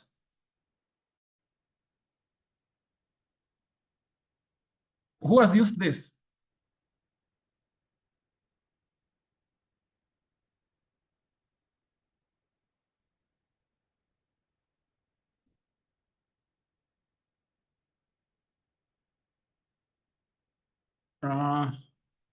It's called Think, Check, Submit. I think has anybody ever known that page? So this one, it's called Think, Check, Submit. So this also helps you so that after you've selected a journal, for example, you can think about that journal, ask certain questions, and then as you ask, you check whether that journal meets those answers, those criteria, and then you can now be able to decide, okay, based on the criteria and based on the questions I've asked myself, I can be able to this is a good journal, and I want to publish my journal here, my paper here. Kindly just go and check all this. For me, I'm just bringing your attention to them. Mine is just to bring your attention to them, and then you go and check around. So Think, Check, Submit. These are the journal. These are some of the places where you can also find ways of beating predatory journal. Now, one of the things that I have talked about and you've heard me talking about is predatory publishing. What is a predatory journal? What would you call, if somebody asks you, I've been hearing people talking about predatory journal. What is a predatory journal? What will you tell that person? What is a predatory journal? And what makes a journal predatory?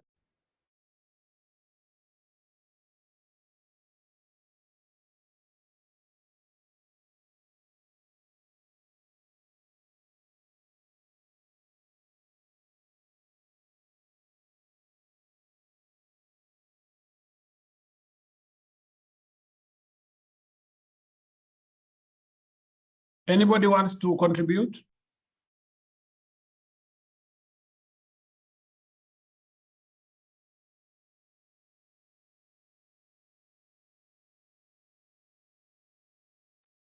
Anybody? Yeah, I think there are many things. And one of them could be maybe they don't have a standard identifier, or their website, the way their website is configured, or just having a poor presence online. And sometimes if they're not regular in publishing. So I think there are many things that could make them, be questionable. Yeah, and also mostly it's also about peer review, because if they don't do peer review, then because I think I've seen people, and also when I started publishing, there are journals you would send your paper, and then in the evening or tomorrow, you find an email, you're told your paper has been accepted for publication. You find they've only corrected 1 or 2 English grammatical errors, and then they're telling you your paper has been accepted for publication. Send this amount of money to this number or this account details, and then your paper will be published. You know you are dealing with a predatory journal. So they are in this for business. Of course, all publishers are in business. I'm trying so much not to get into that argument. It's a very deep argument that we sometimes get. It never ends. But then, is it right? I think let's just discuss this for 2 minutes. Is it right for journals to, I want you to imagine it this way. You wrote a proposal. You sent it to the European Commission, for example, European Union. You got funded, and then you went ahead, collected data, analyzed it, wrote it. And then somebody wants to take this data, and for them to publish this data for you, you have to pay them. And if you don't, then they will publish this data and keep it behind a paywall, and people will be paying them, not you, to read your paper. And while they did nothing, and most of these these organizations do not even fund research. Is it fair to charge, or is it not fair? There are scholars in this forum, so we can have a discourse.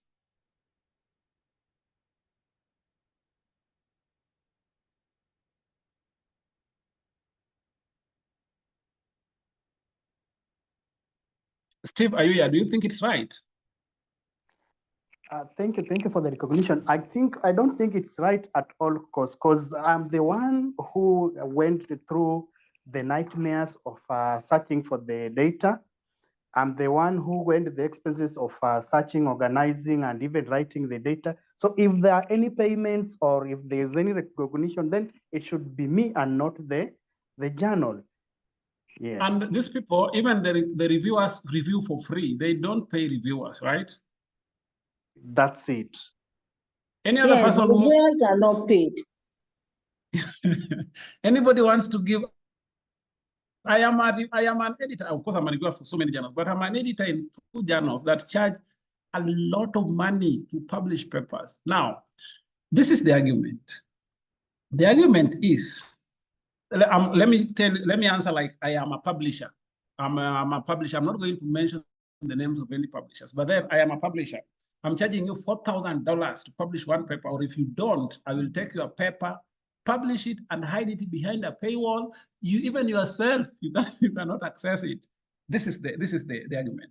I'm providing you with a service. I'm providing a service without which you could not have been able to communicate the wonderful data that you collected from the field. So I'm providing you with the service. So if you don't want me to provide you that service, where will you get a platform? And also academia, the universities and research institutions are also encouraging this, because they only recognize publications to be they only recognize them for promotion. They will only recognize you for promotion if you do publication in these conventional journals. So you want promotion, but for you to get that promotion, you have to publish. And for you to be able to publish, you cannot publish. It has to be published by a journal. Now, this journal is providing you a service for you to be able to get recognition and public and even funding these days. For you to be funded, you must have published, even for jobs and for promotion. So this the argument by these houses, these publishers, is they are offering you a service, and this service is going to benefit you in so many ways. So if you don't want that service and you don't want to, then find other ways through which you can communicate the results of your work. Is that argument legitimate? Eunice? I I think our governments, our African governments, are weak as far as supporting research is concerned. Because you'll find, somebody was telling me that in South Africa, the researchers are actually paid. There's funding for the researchers that are paid. So they are paid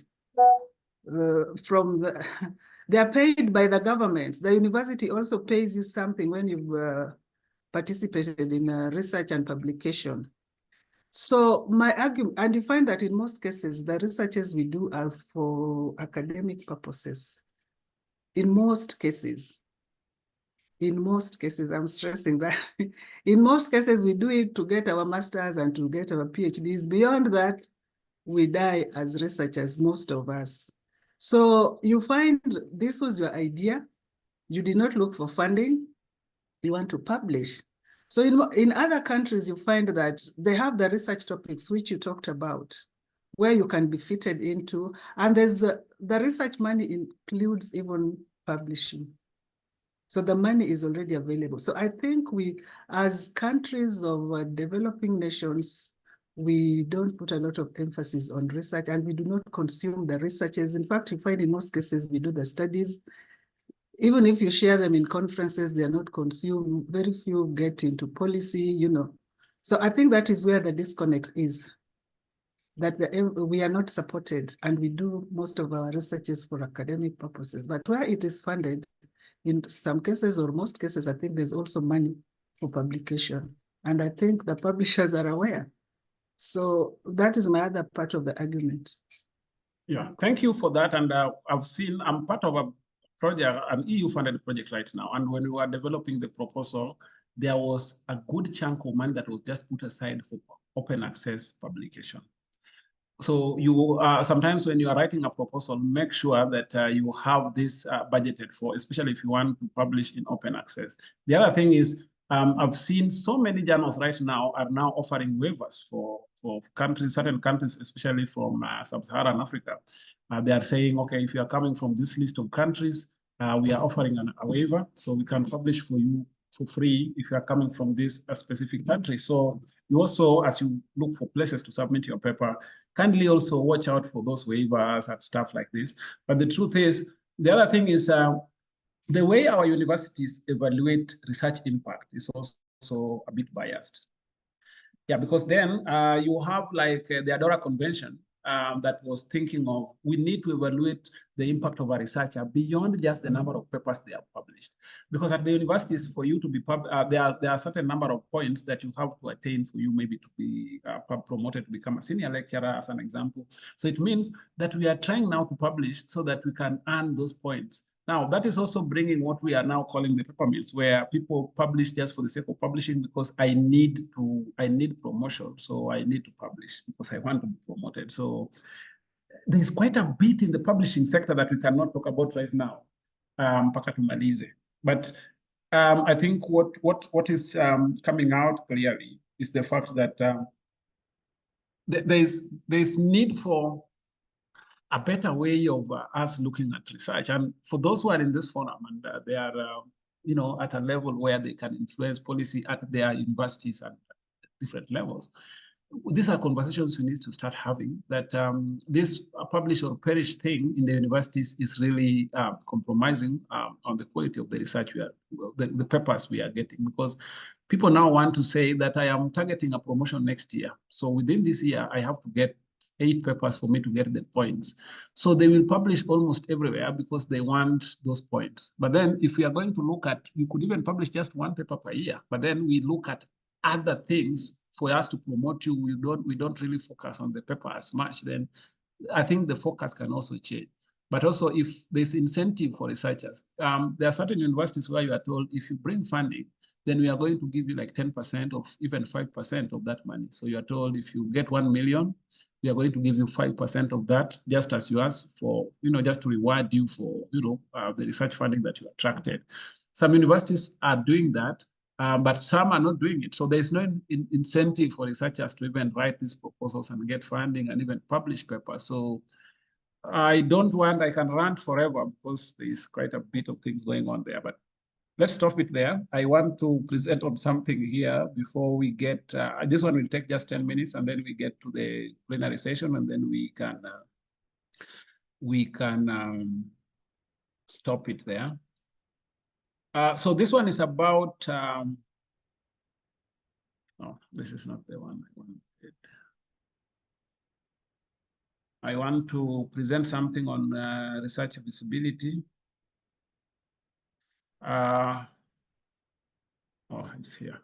Though I'm using a slightly older presentation, but I think the whole thing is the same. So how do you make yourself, your research, or how do you make yourself as a researcher visible? So it is about research or researcher visibility. Now, there is sometime, I always post, for those who are on Keen, maybe there are people who have seen, like I post quite a bit on LinkedIn, Facebook, and I post a lot about the research we are doing, the publication, scientific writing and communication. And this one was just showing you the power of visibility, because I kept posting about what we were doing in the field of aquaculture, and then somebody approached me. And then out of those things, out of the posts on social media, I've always been able to get consultancies just because of the posts. And sometimes when I publish a paper, I will always take an abstract or take a screenshot of the abstract, put it on LinkedIn and Facebook maybe, and sometimes even on X, and then put the link to that paper so that people can be able to go and read. And why do I want my work to be visible? So that my H index can go higher. We have to accept this. The fact is that in academia, we still talk to people about what is your H index, your citation index on Google Scholar. Universities are using this a lot. So the universities will always say, okay, so-and-so has this number of citations on Google Scholar. So-and-so has this number, his H index is this on Google Scholar or whatever platform. So we are still using these indices. So it's important for you to make your work visible by all means. So don't just publish a good paper and just say, people will read it on the internet. Bring it to the attention of the people.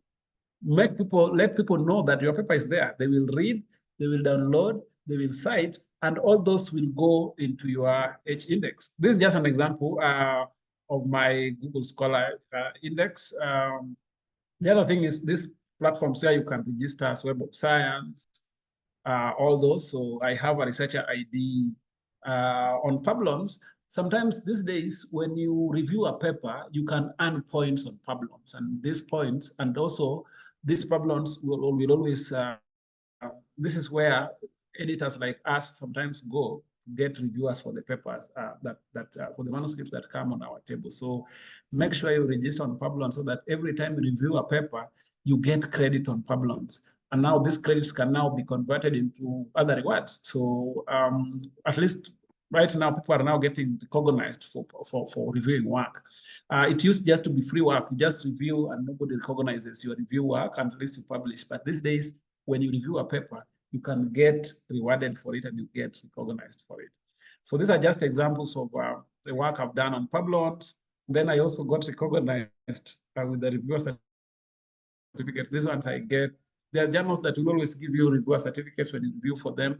You might think these are very small things. When you are now clamoring for maybe trying to chase a promotion, maybe at your place of work and sometimes at the university, these are some of the things you might take there. And the reviewers, those who are reviewing your application for promotion, can look through and say, okay, so this guy is an editor. This guy is a reviewer in some of these journals. Oh, he's an editor for this journal here, and he's also another editor on the other side. So those ones can enhance your. Excuse me. We can't see your slides.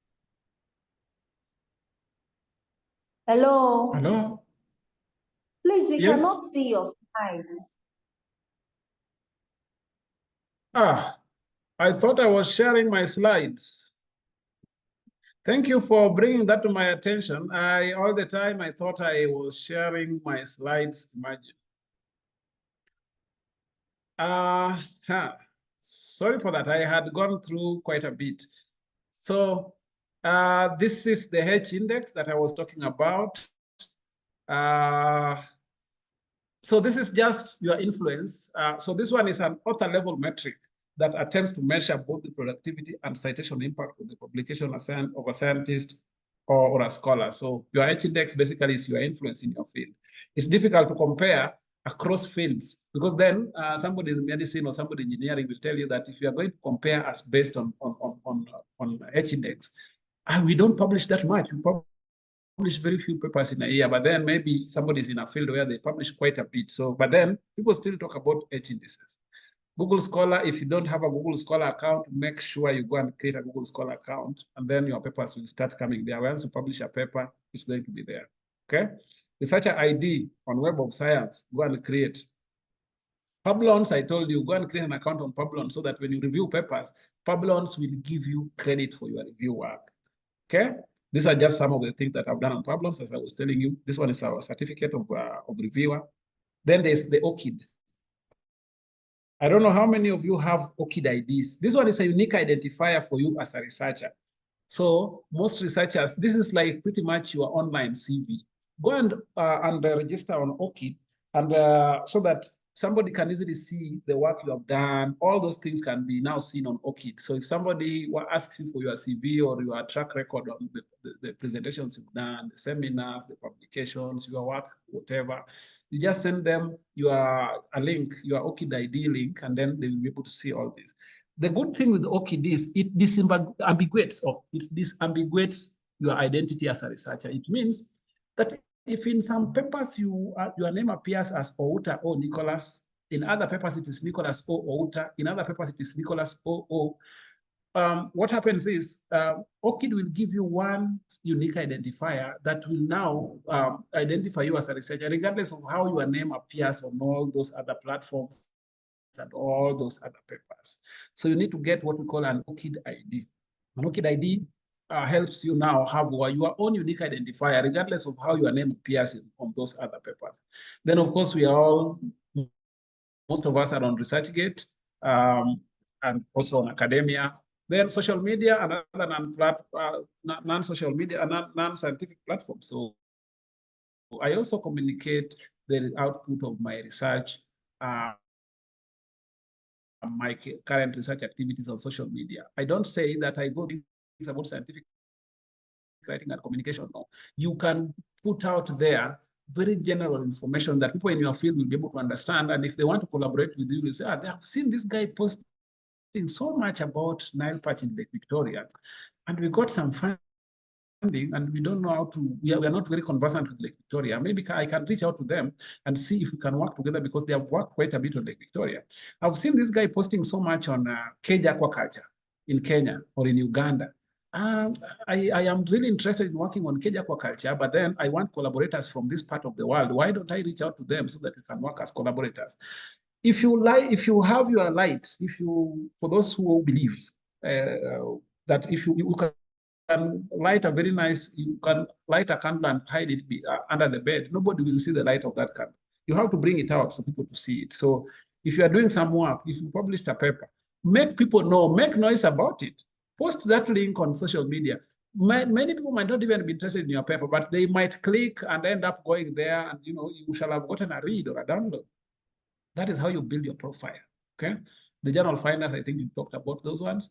There's Plan S. So the Plan S was trying to push that by the year 2021, I think, all works that are funded by public funds should be open access, but that hasn't been achieved, okay?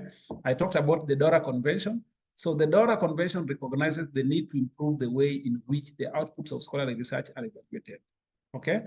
So this convention faults the use of H-index in evaluation of scholarly materials. So H-index, as I said, is a bit flawed, because then it compares people based on your citations and the number of publications. But then you cannot compare all of us, our impact, just based on publications alone. There are people who have very high impact in the field of research and also in the field of humanity in general, but they have never published anything.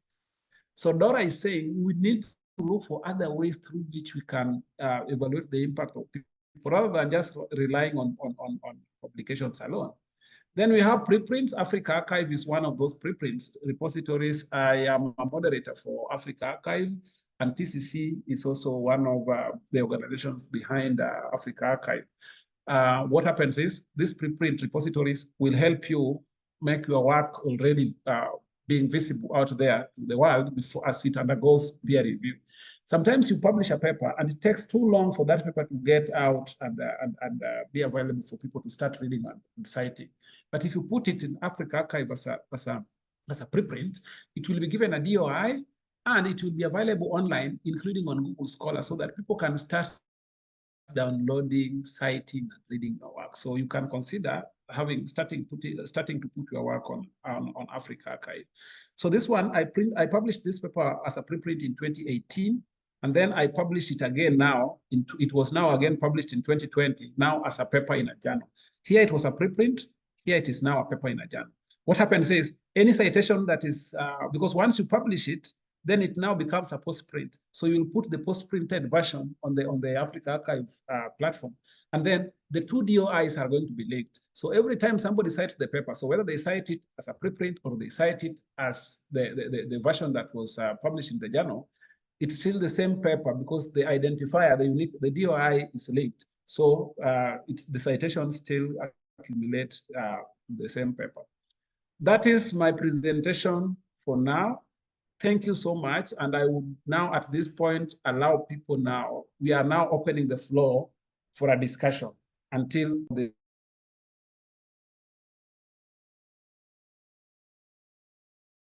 we can spare some few minutes for discussions so that we discuss everything from yesterday, because this is the end of the 2-day seminar, so webinar, so we can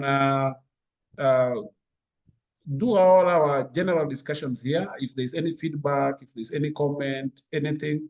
But also, I want to make a few announcements. One of them is we have, maybe Kevina can help me, we have a TikTok account where we all talk where we talk about this scientific writing and communication. It's called The Simple Academic on TikTok. We upload a lot of good content there. My request to you is kindly go and watch and share, so that people can get to know, so that we also make the channel stronger. So kindly go and just check out our videos on TikTok, The Simple Academic, and see the kind of work we do there. Kevina is going to share with you the handle where you can follow and just view our videos and see what they look like. Also, we have a support group, WhatsApp group where we meet, where you will meet all the mentors, you will meet all the other scholars there. If you have questions there, discussions, and also areas around everything, there's no problem. Just go and join our WhatsApp group. The links are there. And also join we also have Mazungumzo Conversations, which is a podcast. So all the links are there. So kindly, this is the only way you can be able to also support what we do, because we do this for early career researchers, and we do this to support researchers. So we are using all the channels possible. You see, we are using Facebook, LinkedIn, TikTok, WhatsApp, everywhere we are there. So kindly just check out and see if there is any way we can be able to be of assistance. Anytime, even after this, if there's any question, anything you need, maybe some specific kind of mentorship or some specific kind of training, reach out to TCC Africa. There are so many other mentors and also many other trainers at TCC. I'm not the only one. So you can be linked to a trainer that is very specific to your field, and they can be able to help you walk through this journey. So all the arrangements are done by TCC. Okay? Thank you so much. Kindly, it's time for the discussions and comments and general comments and any feedback, and also make sure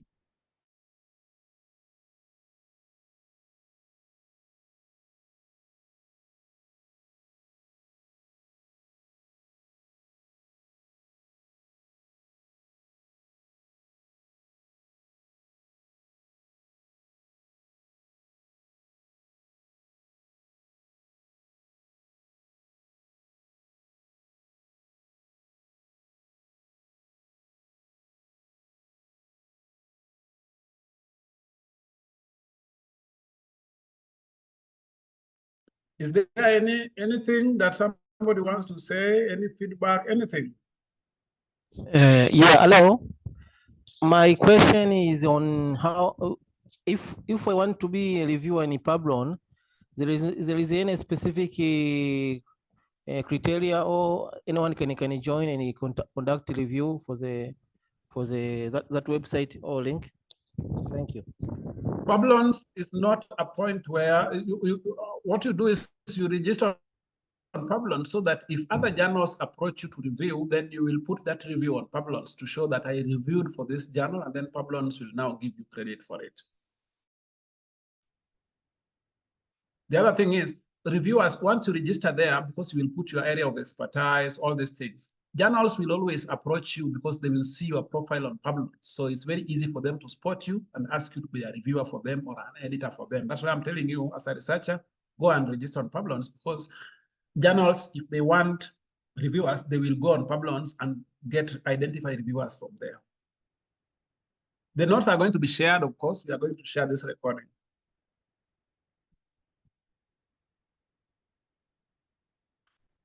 Any other feedback, any other question before we stop? Because I'm seeing like we really have exhausted most of these things. I'm not seeing any questions. I have another question concerning publication. If I'm conducting maybe self-research in my institution or in my company and they want to publish, maybe I can find any journal which is very cheap or very cheap, so I can publish without many criteria. I have seen several journals that publish for free. They don't charge article processing fee. They don't charge anything. You just publish there and they just publish it for you for free. So one, it's about just you being tactful. And as I said, one of the things you will look at is the article processing charge. So if you have seen a journal that is good and they're charging some money, I always sometimes just write an email direct to the editor and ask them, I want to publish in this journal. I am from this part of the world. I don't have money. I'm a student and I'm not even sponsored. So is there any way I can get a waiver? Most of them will always tell you, they will guide you on what needs to be done. So if you are afraid that you might not be able to afford the article processing charges, write an email to the editor and ask them if you can get a waiver.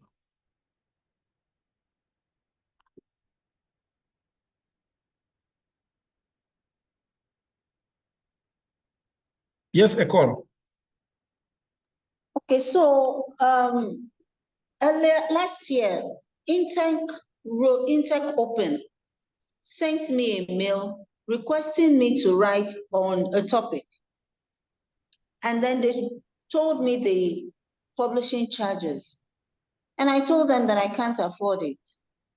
But they told me that they cannot. They told me that they cannot give a waiver for the for the publishing. So I told them that then I won't be able to write because the money was actually a lot. It was about 40,000 Ghana cedis, which is like 4 times my salary.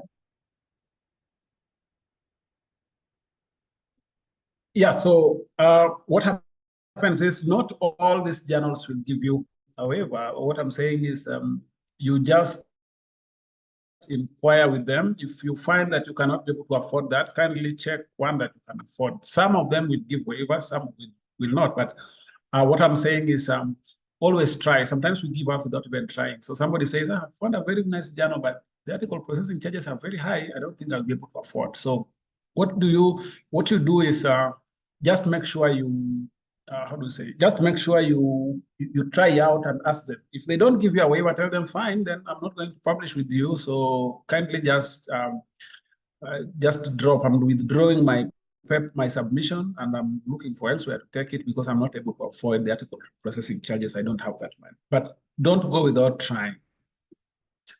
Peter, your hand has been up, so I want you to now speak. You have to. Peter Gishuki. My hand was up from when you asked us to confirm that you're present, but I've been following through and now that your hand is up, this is the time. I don't have any questions. No, it does not have to be a question. Oh yeah. I think I'm also in the process of writing a manuscript, and maybe it's mainly the reason why I'm here, because I want to learn more about, especially selecting the right journal. So maybe to ask, which should come first? Do you start with writing, putting the science on paper, or selecting a journal and now writing your article to meet the criteria of that journal? Most of the time I tell people put science to paper, because what will happen, regardless of the journal, the only thing that will happen may be just some editing, just to conform with the format that the journal requires. But once you have your content solidly written down, then you can now use it to look for a very good journal. And then what you are going to do there is just editing, just to make sure that the format conforms with the format of the journal. Now, you are in the process of writing a manuscript. Did you find anything during the training that at least maybe would make your work slightly easier than it was, or anything that, because for me, if that is achieved even just by one person, then I shall have done my part.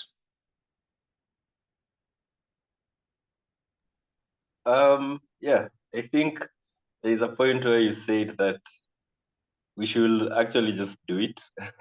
So for me, it has taken quite a while, since when I started writing until now. But maybe from here, I think because I've already put the science on paper, it's just a matter of editing and all that. So I think from now, I'll try and rush a little bit so that maybe in a few weeks, it's already sent somewhere to a paper and you can start now waiting for them to review. Yeah, just send it out and let them review. Otherwise, if it's staying on your computer, that is the best version of that manuscript that you can produce. So it can only become better, or you can only see the weaknesses and the gaps and whatever places you need to strengthen, only if you send it out and have it looked at by someone else. So don't be afraid, send it out. If they reject it, fine, why not? You shall have learned. As I told you, rejection is part of this journey. Don't get disappointed or get derailed because there was a rejection. When rejections come, just pick that paper again, look at the reasons why they were rejected. Maybe it was rejected because of certain things. They will explain why. Kindly just go back and pick it and just work on it and send it out elsewhere, or just resubmit to the same journal, depending on what you think. But don't fear rejection. Just send it out there and wait for what was tell you. Any other person? Someone is saying, wonderful training. Thank you, Prof. Yes. Okay. So I am a professor. In fact, I have taken that title. Thank you. I'm happy that this was useful. We only have 3 minutes because I want 2 minutes. I want to stop it at 11:30 so that we also don't sit for too long. I didn't think I don't know whether we don't have comments or people just don't want to comment, but I see Deborah Ogechi wants to say something.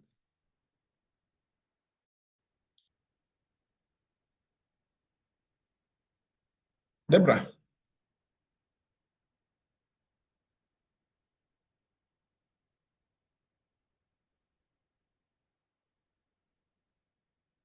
Okay, any other person, or maybe we stop it here and maybe meet another time. I hope to interact with you in the WhatsApp group, and I'm also hoping to interact with you on TikTok. You also just follow our Facebook page, just follow us on LinkedIn, X, everywhere, so that, when there are new opportunities, for example, or if we are doing other, because there are a lot of trainings that we are doing. So there's quite a lot that is done by TCC Africa, and opportunities arise all the time. So kindly just make sure you are on the WhatsApp group. You are also on TikTok, everywhere, so that when these opportunities arise, you will get to know about them. Because as I said, we can't know everything. Even for me, I keep learning every single day. And even from yesterday until today, based just on the comments that people are making, there are a few things I've learned here. And those are the things I'm going to take in my next training. When people are arguing and also, reasoning together, we learn. Every time you attend some of these things, you pick one, two things and go with it. So kindly just follow, and you will be able to find ways around it. The WhatsApp link is there on the chat.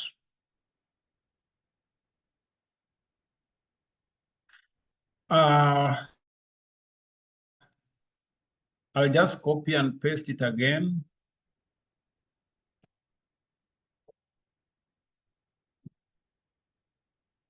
So all the links you need, I have just pasted them again. I think I did not paste it to, I pasted it to, okay. So if there is no any other question or any other comment, I will call on the TCC team to guide us on our way forward.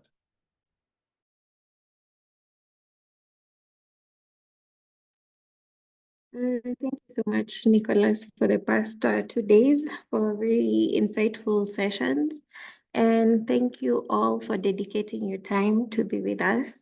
And for the positive feedback, I think Nicholas covered most of the announcements that I will have covered, but I'd like to say I hope this training has been a rewarding experience for you, and that yes, thank you. And the notes, as I shared in the chat, notes and recordings are going to be shared by end of day. Yes, you'll also get information on future trainings and also webinars in the WhatsApp community groups. So I'd urge you to join that, and as well as in the emails. So just keep an eye on that. I really don't have much to say. Thank you so much. I'll also add Professor Nicholas's email in the chat.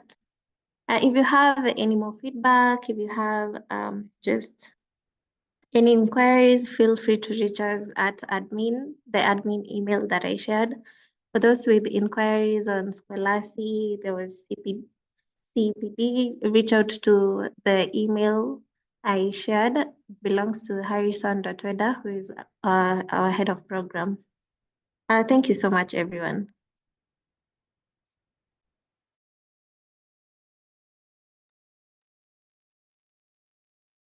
Thank you, everyone, and bye for now. I hope to interact with you again very soon, very soon, very soon. Thank you.